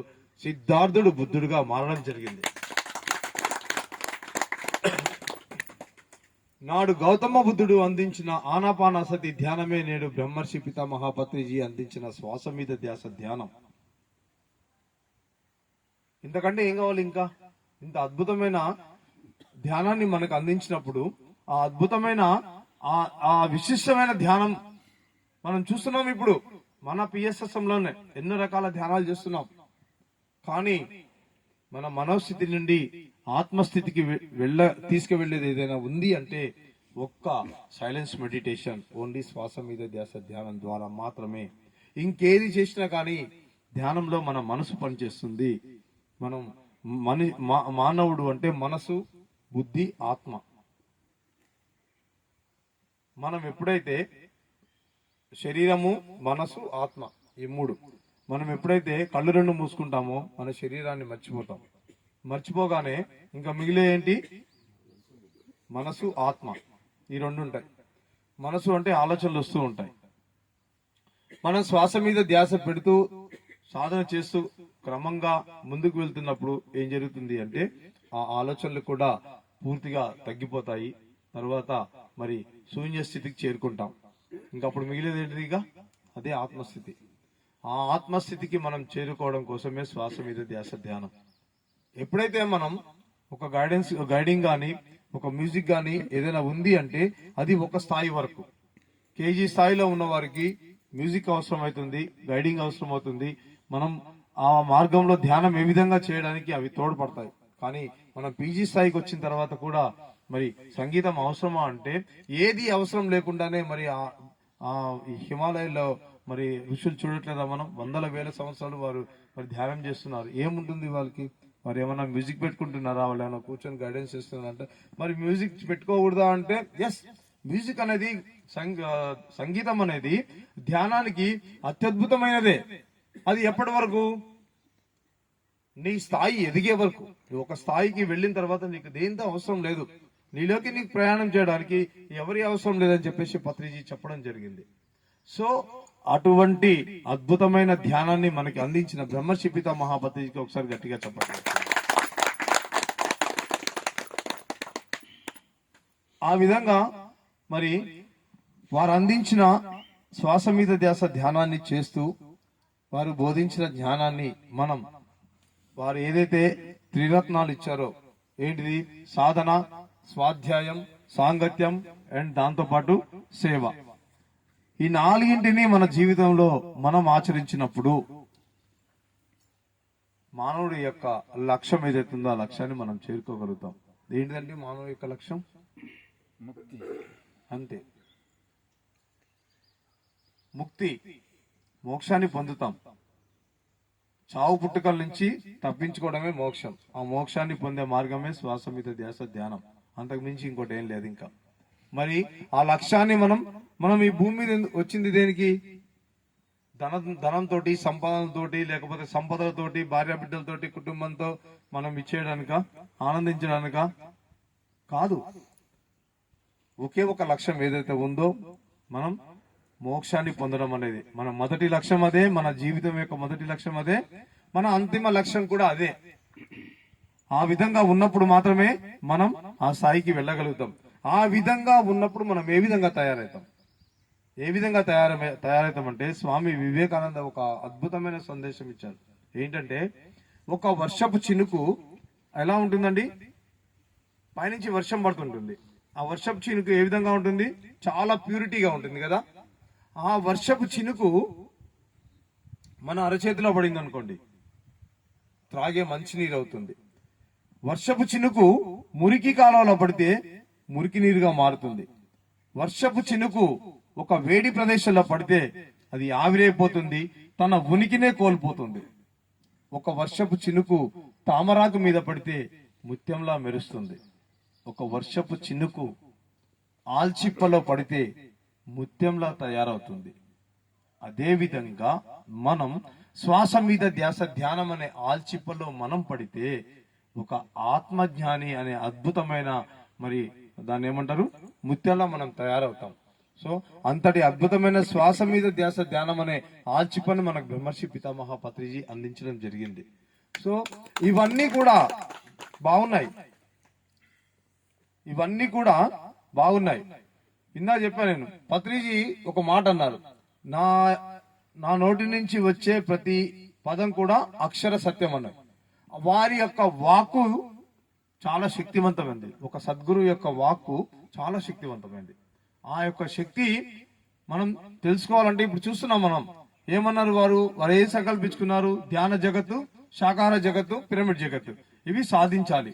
అలాగే పిఎంసిని మనం ఏర్పాటు చేసుకోవాలన్నారు. వారి యొక్క వాక్కు శక్తివంతమైంది కాబట్టే కదా అవన్నీ జరిగింది, అవునా కదా? వారి ఒక సద్గురు యొక్క వాక్కు ఎంత శక్తివంతమైందో ఇంకా నేను చెప్తాను, ఒక ఎగ్జాంపుల్ చెప్తాను. అది సుందరకాండలో జరిగిన ఒక అద్భుతమైన ఘట్టం ఏంటంటే, ఒకసారి ఒక గురు శిష్యులు ఇద్దరు ఒక అడవిలో నడుచుకుంటూ వెళ్తుంటారు. ఆ విధంగా నడుచుకుంటూ వెళ్తున్నప్పుడు ఏం జరుగుతుందంటే, ఆ గురువు గారు సడన్ గా ఒక వైపు చూసి తదాస్తు అని అంటారు. తదాస్తు అనగానే శిష్యుడు ఆశ్చర్యపోతాడు. ఏంటి స్వామీజీ మీరు ఎటువైపు చూస్తూ మరి తదాస్తు అంటున్నారు, నాకేం అర్థం కావట్లేదు అంటే, ఆ గురువు గారు అంటారు, ఆ చెట్టు నన్ను చక్రవర్తిని చేయవా అని అడిగింది, నేను తదాస్తు అన్నానని చెప్పేసి గురువు గారు చెప్తారు. చెట్టు చక్రవర్తి కావడం ఏందండి? సాధ్యమా? ఇది సాధ్యమా అండి? ఆ శిష్యుడు కూడా అలానే అనుకున్నాడు. అదేంటి స్వామీజీ చెట్టు చక్రవర్తి కావడం ఏంటి అని చెప్పేసి అడుగుతాడు. అడిగినప్పుడు సరే ఏం జరుగుతుందో గమనిస్తూ ఉండని చెప్పేసి చెప్పడం జరుగుతుంది. అలా వాళ్ళు వెళ్ళిపోయిన తర్వాత అదే రోజు రాత్రి పెద్ద తుఫాన్ వస్తుంది, గాలి వస్తుంది. ఆ గాలి తుఫాన్ వచ్చినప్పుడు ఏం జరుగుతుందంటే, ఏ చెట్టు అయితే నన్ను చక్రవర్తిని చేయవా అని అడిగిందో అది పడిపోతుంది. పడిపోయిన తర్వాత అక్కడ ఉన్నవారు ఏం చేస్తారంటే, ఆ చెట్టుని తీసి దాని నుంచి కలపను తీసి స్వాధీనం చేసుకొని పాదరక్షలు చేసి చూస్తారు అక్కడ. సరిగ్గా అదే సమయంలో శ్రీరాముడు వనవాసానికి బయలుదేరుతూ ఉంటాడు. వనవాసానికి బయలుదేరుతున్నప్పుడు దశరథుడు ఏం చేస్తాడంటే, మరి శ్రీరాముడికి పాదరక్షలు కావాలి కాబట్టి వెంటనే వెళ్లి పాదరక్షలు తీసుకురావాలని చెప్పేసి భటులను ఆజ్ఞాపిస్తారు. వెంటనే భటులు మరి అడవికి వెళ్తారు. పాదరక్షలు మరి అప్పటికే తయారు చేసిన పాదరక్షల్ని తీసుకొని వచ్చి దశరథుడికి ఇవ్వడం, దశరథుడు ఆ పాదరక్షలు ఆ శ్రీరాముడికి తొడగడం, వారు అరణ్యవాసం వెళ్ళడం జరుగుతుంది. సరిగ్గా అదే సమయంలో భరతుడు అయోధ్యలో ఉండడు. వారు వనవాసానికి వెళ్లిపోయిన తర్వాత మరి భరతుడి విషయం తెలుసుకొని అయోధ్యకు తిరిగి వచ్చి, ఎట్టి పరిస్థితుల్లో శ్రీరాముడిని తీసుకొని రావాలి, అయోధ్యకి తిరిగి తీసుకొని రావాలి, శ్రీరాముడిని పట్టాభిషేకం అనుకున్నారు కాబట్టి మళ్ళీ పట్టాభిషేక్తుని చేయాలి శ్రీరాముడిని తీసుకొని అని చెప్పేసి తీసుకొచ్చి అని చెప్పి భరతుడు తన సైన్యాన్ని అంతటిని తీసుకొని అరణ్యంలోకి వెళ్ళడం జరుగుతుంది. ఆ విధంగా అరణ్యంలోకి వెళ్లి ఎక్కడ వెతికినా కనిపించడు, అంత దూరం వెళ్ళిపోతారు. అయినా కానీ సరే భరతుడు పట్టుబదలకుండా ఎట్టి పరిస్థితుల్లో శ్రీరాముడిని కలవాలి, తీసుకొని రావాలి అని చెప్పేసి మరి వెళ్ళడం జరుగుతుంది. ఆ విధంగా మరి వెళ్ళిన తరువాత ఒక చోట శ్రీరాముడిని కలవడం జరుగుతుంది. వెళ్ళి కాళ్ళ మీద పడిపోతాడు, ఏడుస్తాడు. క్షమించు అన్నయ్య, అమ్మ చేసిన మరి ఇటువంటి తప్పుడు పని, ఈ పనికి నన్ను క్షమించు అని చెప్పేసి ఏడుస్తాడు, వేదన పడతాడు, దుఃఖపడతాడు. మరి పడి మీరు రండి, మీరు లేని అయోధ్యని మేము ఊహించుకోలేకపోతున్నాం, ప్రజలంతా కూడా ఎంత దుఃఖంతో ఉన్నారు, కాబట్టి మీరు వచ్చి అయోధ్య ప్రజల్ని పాలించండి అని చెప్పేసి కాళ్ళవేళ పడతాడు, దుఃఖిస్తాడు భరతుడు. కానీ శ్రీరాముడు సున్నితంగా తిరస్కరించి, నేను తండ్రి మాటకి నేను జవదాటను, కాబట్టి నేను ఎట్టి పరిస్థితుల్లో అయోధ్యకు తిరిగి రానని చెప్పేసి శ్రీరాముడు చెప్పడం జరుగుతుంది. అప్పుడు అంటాడు భరతుడు, స్వామి మీరు రాకపోయినా పర్వాలేదు, మీ పాదరక్షలైనా తీసుకొని ఇవ్వండి మాకు, అవి తీసుకొని వెళ్తాను. మీరు వచ్చేంత వరకు కూడా మీ పాదరక్షలనే మరి మిమ్మల్నిగా భావించి నేను మరి ఆ అయోధ్య ప్రజల్ని నేను చూసుకుంటానని చెప్పేసి మరి తన యొక్క పాదరక్షల్ని తన తలపై పెట్టుకొని మరి ఆ యొక్క సైన్యంతో తిరిగి అయోధ్యకు చేరుతాడు. అయోధ్యకి చేరిన తర్వాత భరతుడు చేసే పని ఏంటంటే పాదుకా పట్టాభిషేకం జరిపిస్తాడు. పాదుకా పట్టాభిషేకం జరిపించడం అంటే శ్రీరాముడు ఏ పాదరక్షలు అయితే ధరించారో ఆ పాదరక్షలు తీసుకొని వచ్చి శ్రీరాముడు అధిష్ఠిస్తే సింహాసనం మీద ఏ సింహాసనం అయితే మీదైతే కూర్చుంటాడో అదే సింహాసనం మీద ఈ యొక్క పాదరక్షలు, శ్రీరాముడి యొక్క పాదరక్షలు తీసుకొచ్చే సింహాసనం మీద పెట్టి పాదుకా పట్టాభిషేకం చేయడం జరిగింది. సో ఇక్కడ చక్రవర్తి ఎవరు? చెట్టు చక్రవర్తి. అయిందా కాలేదా? So that is the power of ఒక సద్గురు యొక్క వాక్. వారి యొక్క వాక్కు ఎంత శక్తి ఉంటుందో ఇక్కడ ఈ ఎగ్జాంపుల్. ఇది సుందరకాండలో జరిగిన అద్భుతమైన ఘట్టం. ఇది జేడి లక్ష్మీనారాయణ గారు ఒక సందర్భంలో ఇచ్చిన సందేశం ఇది. అంటే ఒక సద్గురు యొక్క వాక్ ఎంత శక్తివంతంగా ఉంటుంది అనేది దీన్ని ఎగ్జాంపుల్ గా తీసుకుంటే మనకు అర్థమవుతుంది. కానీ ఇప్పుడు మనం ఇందాక చెప్పుకున్నాం, పత్రి సారు ఒక చెన్నైలో జరిగిన ప్రోగ్రామ్ లో ఆ రోజు వారు ఇంగ్లీష్ లో స్పీచ్ ఇచ్చారు. ఇంగ్లీష్ లో స్పీచ్ ఇచ్చినప్పుడు క్లియర్ గా చెప్పడం జరిగింది, నేను 8 years ఉంటాను ఈ బాడీలో అని చెప్పేసి. ఎవరు పెద్దగా పట్టించుకోలే, దాన్ని ఎవరు సీరియస్ గా తీసుకోలే, విన్నారు, వదిలేశారు అంతే. కానీ సరిగ్గా వారు చెప్పిన 8 years తర్వాత వారు బాడీ వేకేట్ చేయడం జరిగింది. అంటే పత్రిజీ ఇది ఇచ్చమ్మనం కాదా? వారికి తెలియదా? కారణ జన్ములు ఏది చేసినా కానీ అదే విధంగా ఉంటుంది. కానీ మనం ఇందాక చెప్పినట్టు నమ్మకం ఉండాలి. ఆ నమ్మకం ఉన్నప్పుడు మాత్రమే మనం దాన్ని సాధించగలుగుతాం. ఎప్పుడైతే మనం ఆ నమ్మకంతో మనం చేస్తామో, ఆ నమ్మకంతో చేసినప్పుడు మాత్రమే దానివల్ల ఫలితాలు మనం పొందగలుగుతాం. దానికి ప్రత్యక్ష నిదర్శనం శబరి. ఎంత అద్భుతం అండి!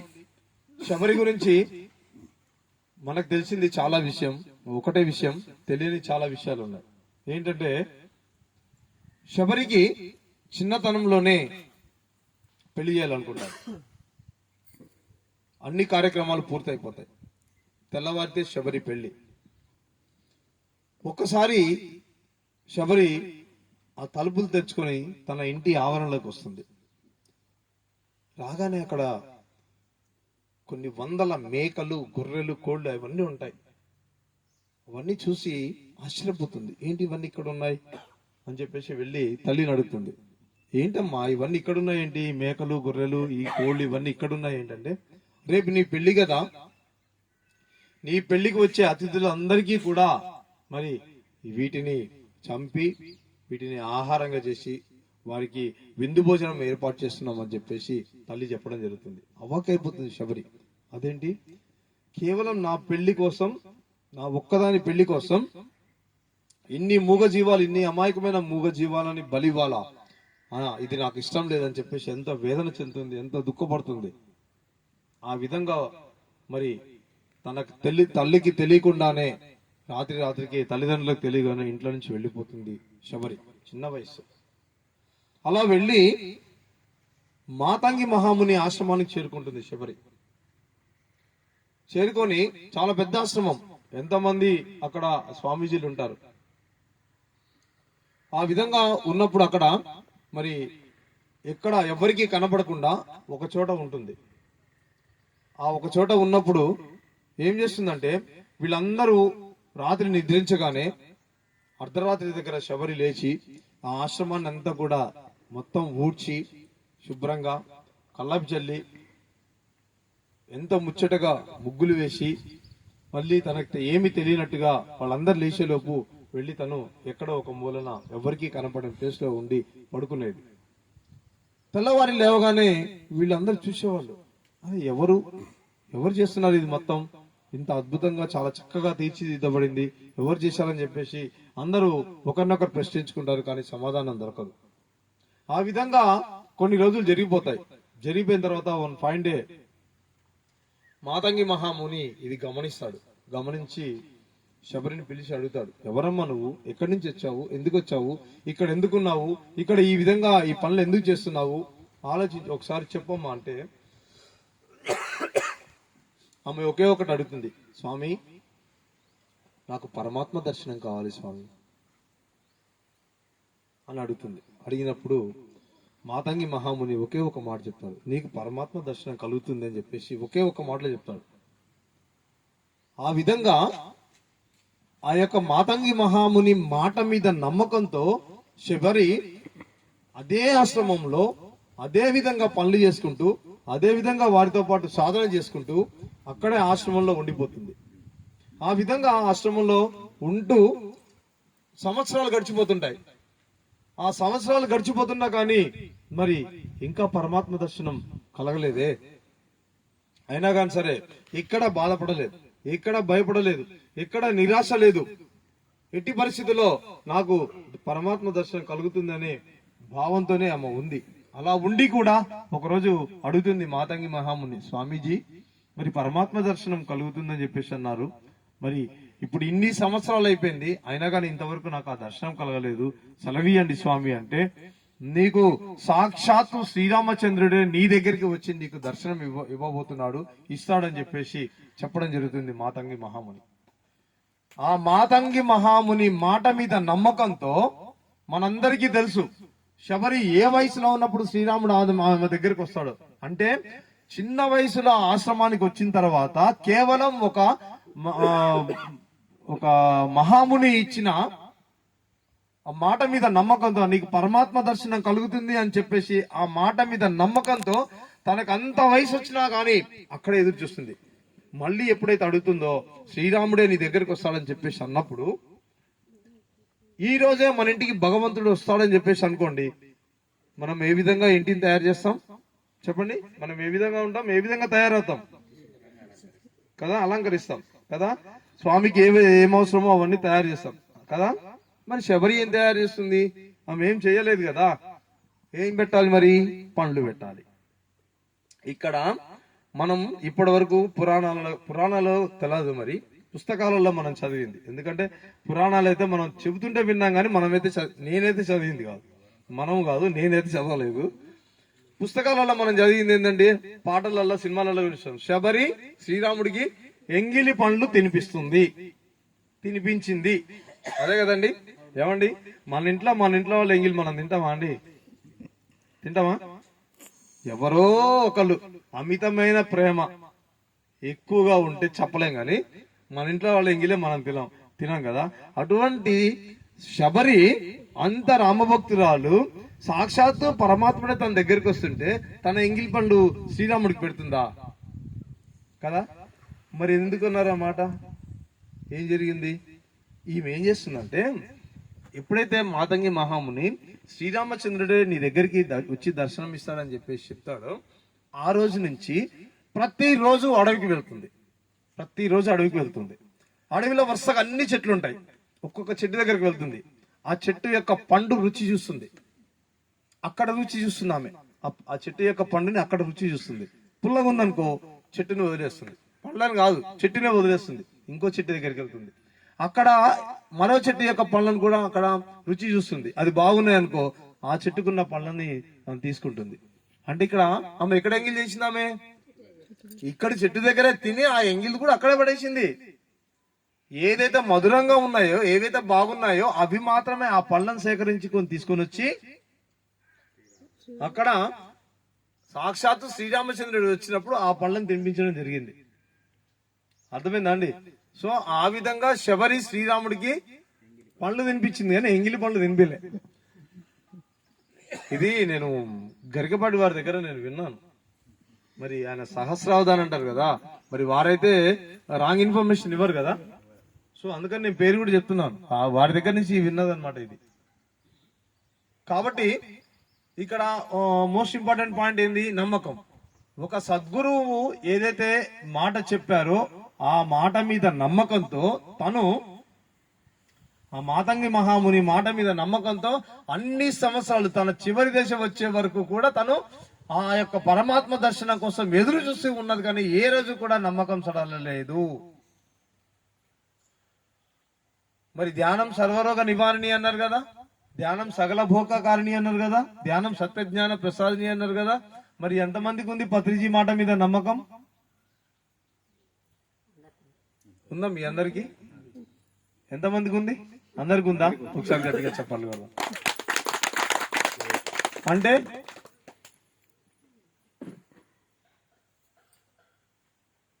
నిన్ను నువ్వే ఉద్ధరించుకోవాలని చెప్పేసిన శ్రీకృష్ణుడు పరమాత్ముడయ్యాడు. నిన్ను నువ్వే ఉద్ధరించుకో అని చెప్పి బోధించిన శ్రీకృష్ణుడు పరమాత్ముడయ్యాడు. నిన్ను నువ్వు తెలుసుకో అని బోధించిన రమణ మహర్షి భగవానుడయ్యాడు. నీ దీపాన్ని నువ్వే వెలిగించుకో అని బోధించిన సిద్ధార్థుడు జ్ఞానోదయం పొంది బుద్ధుడుగా మారాడు. నీకు నువ్వే దిక్కు అని బోధించిన బ్రహ్మర్షి పత్రిజీ పితామహుడు అయ్యాడు.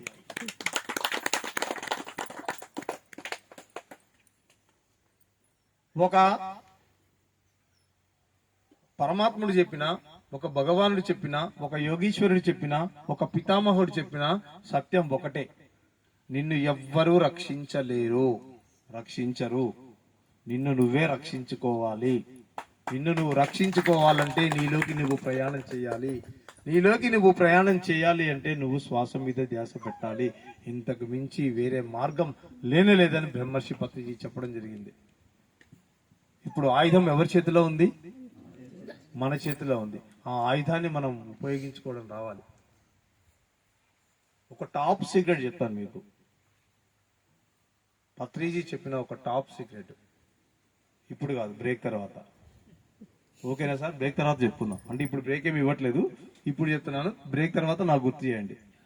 మరి కావాలి అనుకున్న వాళ్ళు ఉండండి, లేకపోతే మీ ఇష్టం. అదాన్ని యువర్ చాయిస్. ఒక అద్భుతమైన టాప్ సీక్రెట్ పత్రిజీ చెప్పింది. చాలా సార్, అది చెప్పిన తర్వాత మీకు తెలుసు లేదన్న విషయం తర్వాత తెలుసుకుందాం, కానీ టాప్ సీక్రెట్ అది. మరి ఇంతటి సద్గురువుకి ఉన్న గొప్పతనం ఏంటి అసలు? మనం చిన్నప్పటి నుంచి చదువుకుంటున్నాం, వింటున్నాం. ఏంటంటే గురు బ్రహ్మ, గురు విష్ణు, గురుదేవో మహేశ్వర, గురు సాక్షాత్ పరబ్రహ్మ తస్మయే శ్రీ గురవే నమః కదా. దీని అర్థం ఏంటండి?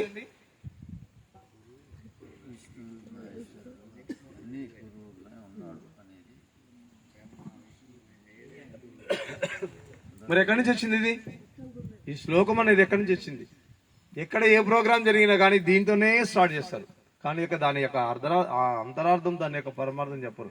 ఇక్కడ 3 ఉంటాయండి. మళ్ళీ ఈ ఆధ్యాత్మికత అనేది ఎటువంటిదంటే కబీర్ చెప్తాడు ఏమనంటే, పదునైన మంగళ కత్తి అంచు మీద నడక లాంటిదంట ఆధ్యాత్మికత అనేది. కొంచెం అటు ఇటు అయితే ఏమవుతుంది? ఏం తెలియకపోతే ఏ గోలు ఉండదు. అన్ని తెలిస్తే అన్నీ కాదు, ఈ ప్రపంచంలోకి అడుగు పెడితే ప్రతిది కూడా కత్తి మీద సామే. ఇప్పుడు ఏం చెప్పు, గురు బ్రహ్మ గురు విష్ణు, ఇది అసలు ఎక్కడి నుంచి వచ్చింది? ఎంతమంది తెలుసండి? ఎవరికైనా తెలుసా? తెలుసుకుందాం ఈరోజు. గురు బ్రహ్మ గురు విష్ణు గురుదేవో మహేశ్వర, గురు సాక్షాత్ పరబ్రహ్మ తస్మయే శ్రీ గురవే నమః. ఇది ఒక అద్భుతమైన శ్లోకం. పూర్వం విద్యాధరుడు, కౌత్సుడు అనే గురు శిష్యులు ఉండేవాళ్ళు. ఈ విద్యాధరుడు అనే గురువు కౌత్సుడు అనే శిష్యుడిని తన దగ్గరికి తీసుకొని వచ్చి తన యొక్క ఆశ్రమంలో ఉంచుకొని తను సాధన చేస్తూ తన సాధన ద్వారా పొందిన జ్ఞానాన్ని ఆ కౌత్సుడికి అందజేస్తూ అతనితో కూడా సాధన చేయిస్తూ తన ఆశ్రమంలో ఉంచుకునేవాడు. ఆ విధంగా గురు శిష్యుల బంధం ఆ విధంగా అత్యద్భుతంగా జరుగుతుంది. మరి ఆ క్రమంలోనే కౌత్సుడు ఎంతో వినయంగా ఆ యొక్క విద్యాధరుడి మీద భక్తితో వారు అందించిన జ్ఞానాన్ని పొందుతూ ప్రాక్టికల్ గా తెలుసుకుంటూ సాధన చేస్తూ గురువుకు తగ్గ శిష్యుడిగా వాళ్ళిద్దరు ఆశ్రమంలో ఉండడం జరుగుతుంది. ఆ విధంగా ఉంటూ ఉన్నప్పుడు ఒకరోజు విద్యాధరుడు పని నిమిత్తం నేను వేరే గ్రామానికి వెళ్ళొస్తాను, కౌత్సా ఈ ఆశ్రమాన్ని జాగ్రత్తగా చూసుకొని చెప్పేసి చెప్పడం జరుగుతుంది. ఆ విధంగా ఒక 2 రోజులు 3 రోజులు విద్యాధరుడు వెళ్తాడు. కానీ క్లాస్ రూమ్ లో టీచర్ లేడనుకోండి, పిల్లలందరూ ఏం చేస్తారు? గొడవ చేస్తారు కదా. కానీ ఇక్కడ కౌన్సిలర్ ఆ విధంగా కాదు. ఇప్పుడు పత్రిజీ లేకపోతే మనం ఏ విధంగా వారి బాటల్లో మనం నడుస్తున్నామో అదే విధంగా కౌన్సిలుడు కూడా విద్యాధరుని ఆదర్శంగా తీసుకున్నాడు. వారిని అనుసరిస్తున్నారు కాబట్టి వారి పరీక్షల్లో కూడా ప్రతిరోజు ఆ గురువు గారు ఉన్నప్పుడు ఏ విధంగా అయితే తన దైనందిన కార్యక్రమాలు ఉన్నాయో అదే విధంగా నిర్వర్తిస్తూ ఆశ్రమాన్ని చక్కగా తీర్చిదిద్దుకుంటూ వారు వచ్చే వరకు కూడా ఎంతో అద్భుతంగా ఉండడం జరిగింది. 2-3 రోజుల తర్వాత విద్యాధరుడు వస్తాడు. వచ్చిన తర్వాత మరి ఆ ఆశ్రమాన్ని కానీ ఆ యొక్క కౌన్సిలుని కానీ చూసి ఎంతో ముచ్చట పడిపోతాడు. కౌన్సా, నేను లేకున్నా కానీ ఆశ్రమాన్ని ఎంత అద్భుతంగా తీర్చిదిద్దావు, నువ్వు కూడా చాలా అద్భుతంగా సాధన చేసినట్టుగా కనిపిస్తుంది, నాకు చాలా ఆనందంగా ఉంది అని చెప్పడం జరుగుతుంది. సో ఈ విధంగా ఇద్దరు గురు శిష్యులు మరి తమ సాధన చేసుకుంటూ ఆ యొక్క ఆశ్రమంలో జీవిస్తూ నడుస్తూ ఉంటే ఒకరోజు మరి ఆ యొక్క విద్యాధరుడికి ఒక భయంకరమైన వ్యాధి వస్తుంది.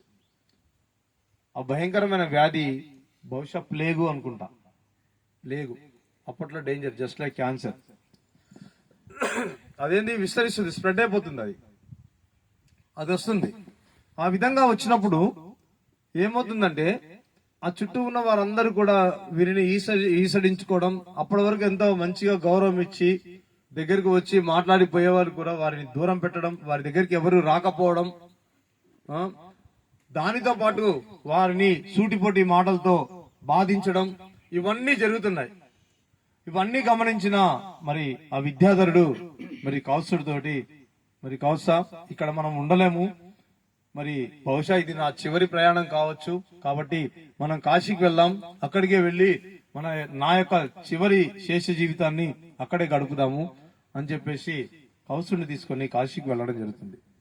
కాశీకి వెళ్ళిన తర్వాత కూడా ఒక ఆశ్రమాన్ని ఏర్పాటు చేసుకొని అక్కడ ఆ విధంగా జీవిస్తున్నా, ఇక్కడ ఏ విధంగా అయితే జరిగిందో అక్కడ కూడా అదే విధంగా జరుగుతుంది.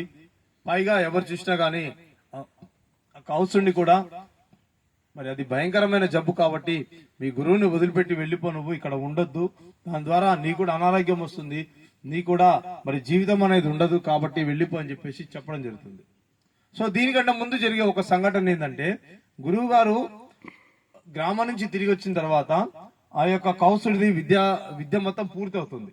పూర్తి అయిపోయిన తర్వాత తల్లిదండ్రులు వస్తారు, వచ్చి కౌత్సుడిని తీసుకెళ్ళడానికి వస్తారు. వచ్చినప్పుడు ఇంకా వెళ్దాం పదా అంటే నేను రాను అంటాడు. నేను రాను అని చెప్పేసి అన్నప్పుడు విద్యాధరుడు అంటాడు, అదేంటి కౌత్సా, ఇంకేంటి, విద్య పూర్తి అయిపోయింది కదా, ఇంకా నా దగ్గర నీకు చెప్పడానికి కూడా ఏమీ లేదు, నువ్వు నీ తల్లిదండ్రులతో వెళ్ళిపోవచ్చు, వాళ్ళకి చేదోడు వాదోడుగా ఉండు అంటే నేను వెళ్ళను అంటాడు. వెళ్ళాలని చెప్పిన తర్వాత మరి తల్లిదండ్రులు మరి ఏడుస్తారు, బాధపడతారు, తిరిగి రమ్మని. అయినా కానీ సరే మరి గురువు గారు చెప్పినా గానీ నేను రానంటే రానని ససేమిరా చెప్పిన తర్వాత తల్లిదండ్రులు వెళ్ళిపోతారు. వెళ్ళిపోయినప్పుడు అప్పుడు అడుగుతాడు గురువు గారు, ఎందుకు నువ్వు అలా చేశావు, నేను వెళ్ళమని చెప్పినా వెళ్ళలేదు, నీ తల్లిదండ్రులు వచ్చినా గానీ వాళ్ళు ఏడ్చుకుంటూ వెళ్ళారు కదా, ఎందుకు వెళ్ళలేదంటే అప్పుడు చెప్తాడు కౌత్సుడు, ఏమనంటే మీరు పలానా రోజు మరి ఒక 2 రోజులు 3 రోజులు మీరు వేరే గ్రామానికి వెళ్ళినప్పుడు నేను సాధన చేస్తున్నప్పుడు ఆ సాధన ద్వారా నేను పొందిన జ్ఞానం ఏంటంటే రాబోయే రోజుల్లో మీకు తీవ్రమైన అనారోగ్యం వస్తుంది, కాబట్టి ఆ అనారోగ్యం వచ్చినప్పుడు నీ దగ్గర నిన్ను చూసుకోవడానికి ఎవరు ఉండరు, కాబట్టి మీకు నేను శుశ్రూషలు చేయడం కోసం నేను మీ దగ్గర ఉండడం కోసమే నేను వాళ్ళతో వెళ్ళనని చెప్పాను, కాబట్టే నేను మిమ్మల్ని విడిచి ఎక్కడికి వెళ్ళనని చెప్పేసి అనే సత్యాన్ని కౌత్సుడు చెప్పడం జరుగుతుంది. ఆశ్చర్యపోతాడు గురువు గారు. ఆ కౌత్సుడు ఏ విధంగా అయితే చెప్పారో చెప్పిన కొన్ని రోజులకే ఇతనికి ఆ యొక్క అనారోగ్యం వస్తుంది, ఆ ప్లేగ్ వ్యాధి అనేది వస్తుంది. సో ఆ విధంగా కాశీపట్నానికి వెళ్ళిన తర్వాత కూడా ఇదే విధంగా ప్రతి ఒక్కరూ వెళ్ళిపోమని చెప్పేసి అంటే కూడా ససేమిరా అని చెప్పేసి ఆ గురువుని వెళ్లకుండా గురువుని అతి దగ్గరగా ఉండి ఆ గురువుకు శుశ్రూతలు చేసుకుంటూ మరి అక్కడ ఆ గురువుని చూసుకుంటూ ఉండడం జరుగుతుంది. ఇది గమనించిన త్రిమూర్తులు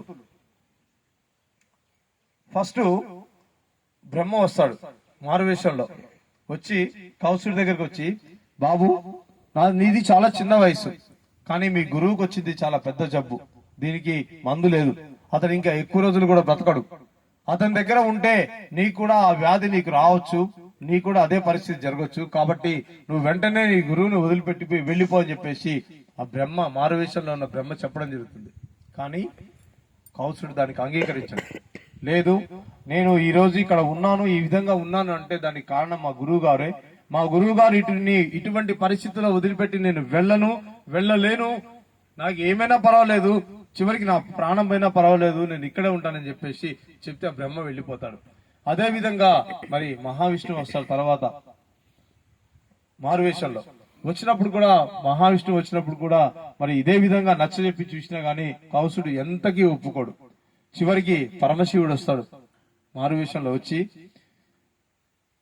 నువ్వు ఇక్కడ ఉండడం వల్ల నీ ప్రాణానికి నష్టం, కాబట్టి నువ్వు జీవించి ఉండాలంటే మరి తక్షణమే నీ గురువుని వదిలిపెట్టి వెళ్ళిపో అని తనకి జీవితం మీద ఆశ కలిగే విధంగా ఆ పరమేశ్వరుడు చెప్పి చూడడం జరుగుతుంది. అయినా కానీ సస్య మీద అంటాడు, నేను ఎట్టి పరిస్థితుల్లో నా గురువు గారిని వదిలిపెట్టను, నా ప్రాణం పోయినా కానీ నా గురువు గారిని నేను వదిలిపెట్టను, ఇక్కడే ఉంటానని చెప్పేసి మరి తెగేసి చెప్పడం జరుగుతుంది.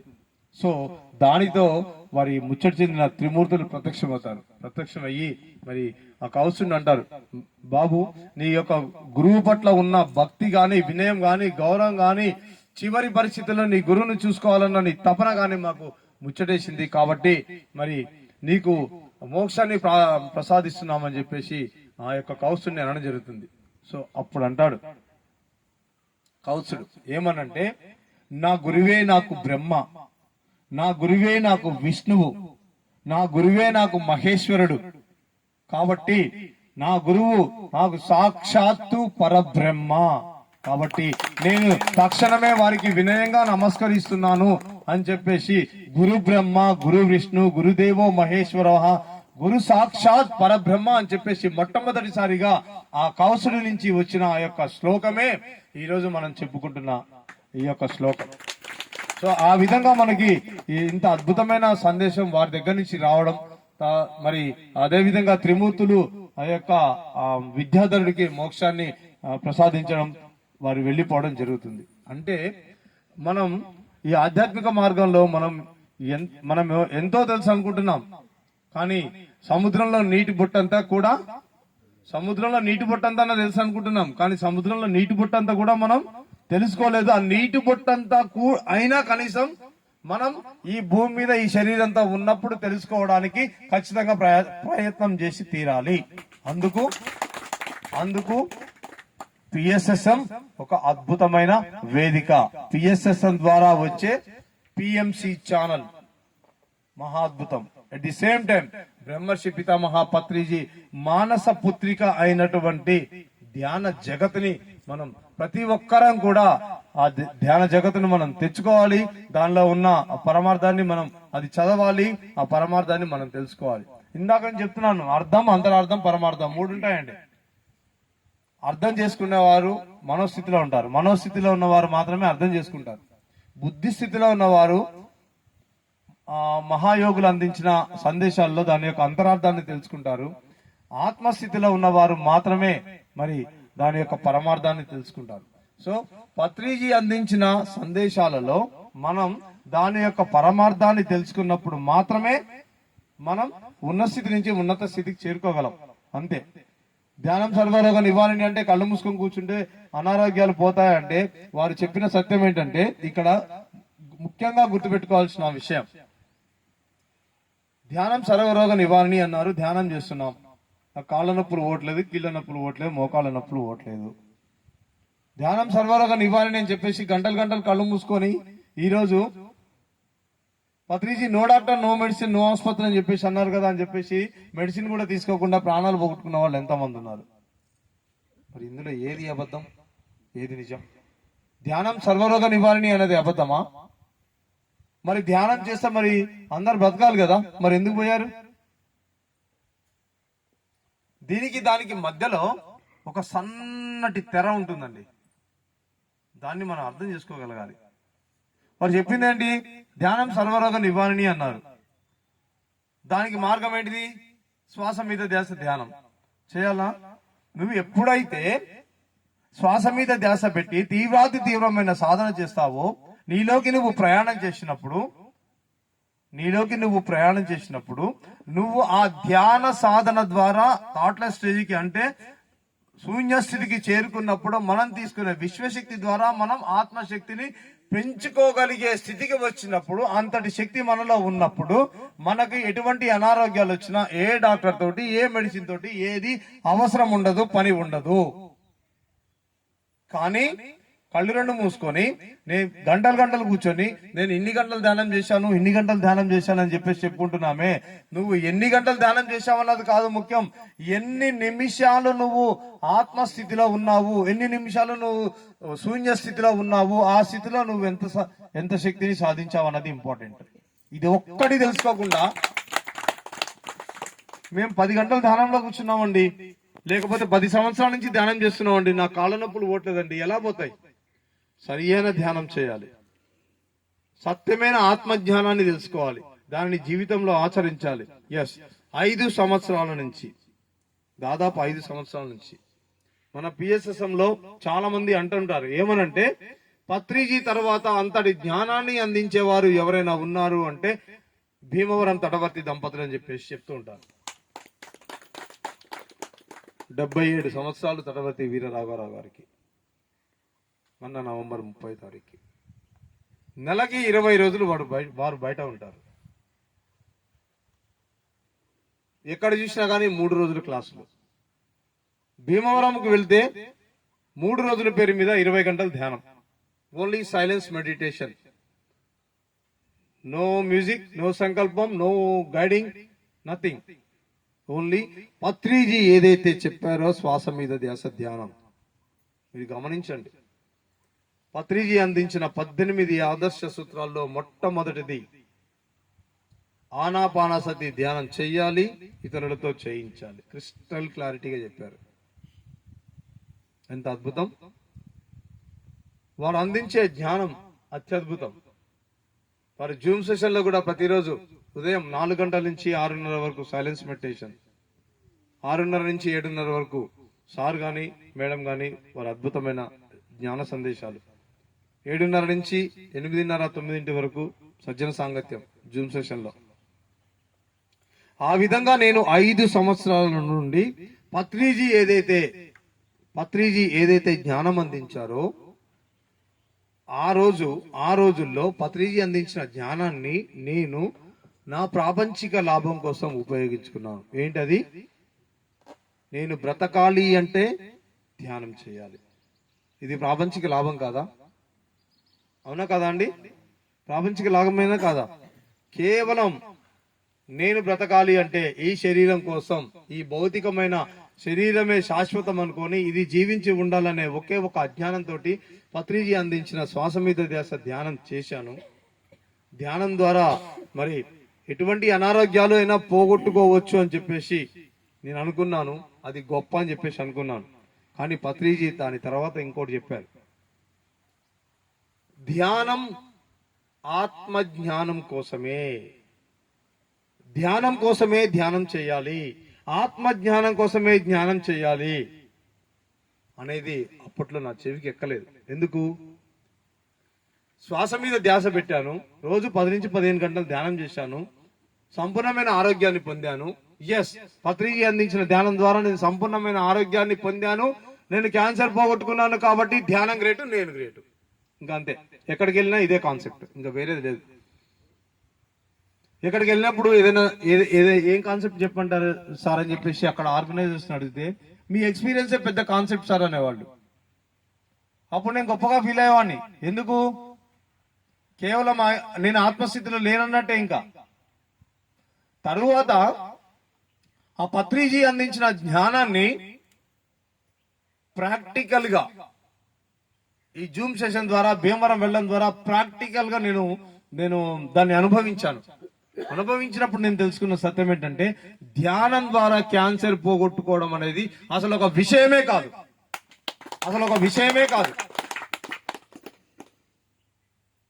అంటే ఎంత చిన్న విషయం చూడండి. అసలు ఇదొక్కటి చాలదా పత్రిజీ ఎంత గొప్పవారో తెలుసుకోవడానికి, చెప్పడానికి? ఖచ్చితంగా ఈరోజు పత్రిజీ యొక్క విశిష్టతను తెలుసుకోవాల్సిందే. ఖచ్చితంగా తెలుసుకోవడమే కాదు, ప్రతి ఒక్కరికి, ఇక్కడున్న ప్రతి ఒక్కరు కూడా పత్రిజీ యొక్క విశిష్టత, వారు అందించిన జ్ఞానం యొక్క విశిష్టత, వారు అందించిన శ్వాస మీద ధ్యాస ధ్యానం యొక్క విశిష్టత ప్రతి ఒక్కరికి చెప్పి తీరాల్సిందే. అప్పుడే మన జన్మ సార్థకం. వారు ఎక్కడా కూడా గురుదక్షిణ అనే పదాన్ని ఎక్కడ వాడలేదు. కానీ వారికి మనం ఇచ్చే గురుదక్షిణ ఏదైనా ఉంది అంటే వారి అడుగుజాడల్లో నడవడం తప్ప రెండో మార్గం లేదు. లేకపోతే పునరపి జననం పునరపి మరణం తప్పదు. నేను దేహాన్ని దేహాన్ని దేహాన్ని అనుకుంటే నువ్వు వస్తూనే ఉంటావు, పోతూనే ఉంటావు. కాదు, నేను ఆత్మని అని చెప్పేసి తెలుసుకోవడమే కాకుండా ఈ PSSM లోకి అడిగిపెట్టిన ప్రతి ఒక్కరూ మొట్టమొదటి తెలుసుకునే సత్యం నేను ఆత్మని. బాగుంది ఎంతవరకు? అంతవరకు బాగుంది. ఎస్, నువ్వు ఆత్మవే, కానీ నువ్వు ఆత్మ అన్నట్టుగా జీవిస్తున్నావా? సెల్ఫ్ చెక్ చేసుకోండి. ఎవరైనా సరే, ఎవరైనా తిట్టారంటే వాడు నన్ను తిట్టాడు, అజ్ఞానం. వాడెవడు, నువ్వెవడు, అదే ద్వైతం. ఎప్పుడైతే మనం అద్వైతంలో ఉంటామో, ఎప్పుడైతే ఆత్మస్థితిలో ఉంటామో, అప్పుడైనా మన సత్యాన్ని అర్థం చేసుకోగలం. అప్పుడే ఆత్మ అన్నట్లుగా మనం జీవించగలుగుతాం. అప్పటి వరకు జీరో. నువ్వు 20 సంవత్సరాలు కానీ 30 సంవత్సరాలు కానీ, నువ్వు ఎన్ని సంవత్సరాలైనా ధ్యానంలోకి వచ్చినా సరే, పత్రిజీ మార్గంలో నడవకపోతే మాత్రం జీరో అన్నట్టే. సో ఆ విధంగా ఆ దంపతుల దగ్గర మేము ప్రతిరోజు భీమవరంలో 20 గంటలు, 3 రోజుల్లో 20 గంటలు శ్వాస మీద ధ్యానం చేస్తూ, నేను చేసే పని ఏంటంటే ప్రతిరోజు జూమ్ సెషన్లో పాల్గొంటూ వారు ఇచ్చే ధ్యాన సందేశాలని రాసుకోవడమే కాకుండా వాటిని ఫ్లయర్స్ రూపంలో తయారు చేసి అది అన్ని గ్రూప్స్లోకి నేను షేర్ చేస్తుంటాను. ఎందుకంటే ఈరోజు చూడండి, ఇవాళ పత్రిజీ భౌతికంగా లేరు, కానీ వారు అందించిన జ్ఞానం వీడియోల రూపంలో మనకు ఉందా లేదా? అద్భుతమైన సందేశాలు ఉన్నాయి కదా. అదే విధంగా మహాయోగీశ్వరులు అందించే జ్ఞానం ప్రతి ఒక్కటి కూడా ఫర్దర్ జనరేషన్కి వెళ్ళాలి అంటే మనం మన డ్యూటీ ఖచ్చితంగా చేసి తీరాల్సిందే. ఇది వాళ్ళ గొప్పతనం కోసమో లేకపోతే నా గొప్పతనం కోసం చేసే పని కాదు. ఇది పత్రిజీ మార్గంలో నడుస్తున్న ప్రతి ఒక్కరు కూడా ఒక స్పిరిచువల్ వారియర్. ప్రతి ఒక్కరు కూడా చేయాల్సిన పని అదే. అందుకని సార్ చెప్తారు, నువ్వు ఈరోజు ఏబీలు నేర్చుకున్నావు అనుకో, చలో వెళ్ళి ఏబీలో చెప్పు, అంతవరకే చెప్పు. సీడీలు నీకు రావు, నువ్వు చెప్పాల్సిన అవసరం లేదు. ఎంతవరకు తెలుసో అంతవరకే చెప్పు, ఎంతవరకు నేర్చుకున్నావు అంతవరకే చెప్పు. అప్పుడు మాత్రమే నువ్వు ఇంకా ముందుకు వెళ్ళగలుగుతావు. పంచితే పెంచబడుతుంది, దాచుకుంటే కదా. కానీ ఇక్కడ ఇంకో ట్విస్ట్ ఉంది. పెంచబడుతుంది అని పంచామనుకోండి,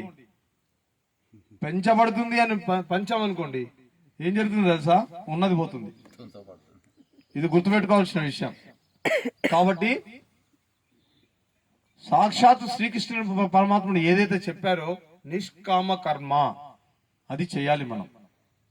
ఈ ధ్యాన మార్గంలో మనం చేయవలసిన గొప్ప పని ఏదైనా ఉంది అంటే 2 ఉన్నాయి.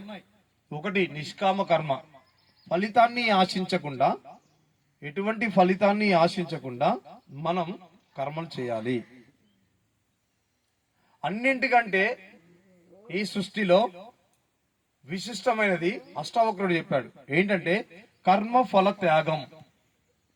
నువ్వు నిష్కామ కర్మ చేశావు, బాగుంది, నువ్వు ఎటువంటి ఫలితాన్ని ఆశించలే, కానీ నువ్వు చేసిన నిష్కామ కర్మ కూడా ఫలితం అనేది నీకు వస్తుంది. దాన్ని కూడా త్యాగం చేయగలగాలి. అదే విశిష్టమైంది ఈ సృష్టిలో. అది ఆధ్యాత్మిక మార్గంలోకి వచ్చిన తర్వాత మనం చేయవలసిన ముఖ్యమైన విషయం కూడా అదే.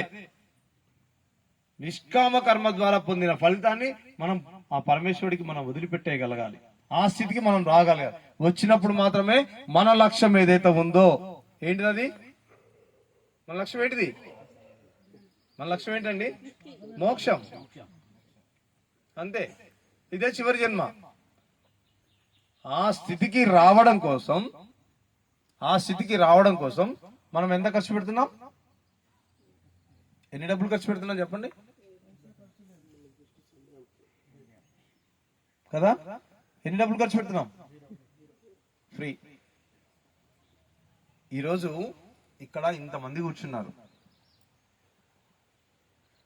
నాకున్న పరిమితమైన జ్ఞానాన్ని ఎంతో కొంత నాకు తెలిసి నేను మీకు చెప్తున్నాను. మీకు నచ్చుతుందో నచ్చట్లేదో నాకు తెలియదు.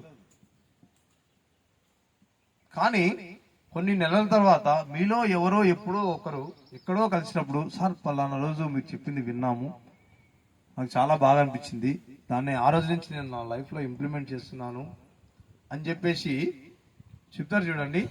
ఆ విధంగా చెప్పేటప్పుడు మీ కళ్ళల్లో ఆనందం ఉంటుంది చూడండి. ఆ ఆనందం మాకు బ్రహ్మానందం. ఈ బ్రహ్మానందాన్ని ఈ సృష్టిలో ఎన్ని కోట్లు ఖర్చు పెట్టినా కానీ కొనలేము. కానీ అంతటి అద్భుతమైన బ్రహ్మానందాన్ని పత్రిజీ మనకు ఫ్రీగా అందించారు. That is Patriji. ఇంతటి అద్భుతమైన టైం ఉందా sir? Lunch break 5 minutes. Okay, ఒక విషయం చెప్తాను. పత్రిజీ విశిష్టతలో ఇంకొక విషయం చెప్తాను. ఆత్మే పరబ్రహ్మ అని చెప్పేసి చెప్పారు పత్రిజీ, అవునా అండి? మరి బ్రహ్మదేవుడికి ఆయుష్ ఉందా? ఆన్సర్ రావాలి మీ దగ్గర నుంచి. బ్రహ్మదేవుడికి ఆయుష్ ఉందా? అదేంటండి, సృష్టికర్త కదా. సృష్టికర్త బ్రహ్మకి ఆయుష్ ఉండడం ఏంటండి? మనందరినీ సృష్టించింది బ్రహ్మే కదా. ఎనిబడి, సృష్టికర్త బ్రహ్మకి ఆయుష్ ఉందా? చెప్పండి. సార్ ఉందని చెప్తున్నారు. ఖచ్చితంగా ఉంది సార్ నేను మళ్ళీ అడుగుతున్నాను మిమ్మల్ని, బ్రహ్మకి ఆయుష్ ఉందా? ఆయన సార్ అంత ఖచ్చితంగా చెప్తున్నారు, మరి మీరేమంటారు? ఉందా లేదా? అంటే సార్ ఉందని చెప్తున్నారు కాబట్టి, సార్ సీనియర్ మాస్టర్ కాబట్టి మీరు చెప్తున్నారా? ఉందా? ఎలా ఉంటుంది చెప్పండి. సృష్టికర్తే బ్రహ్మ అయినప్పుడు, ఈ సృష్టిని సృష్టించిన బ్రహ్మ అయినప్పుడు ఆయనకు ఆయుష్ ఎలా ఉంటుంది?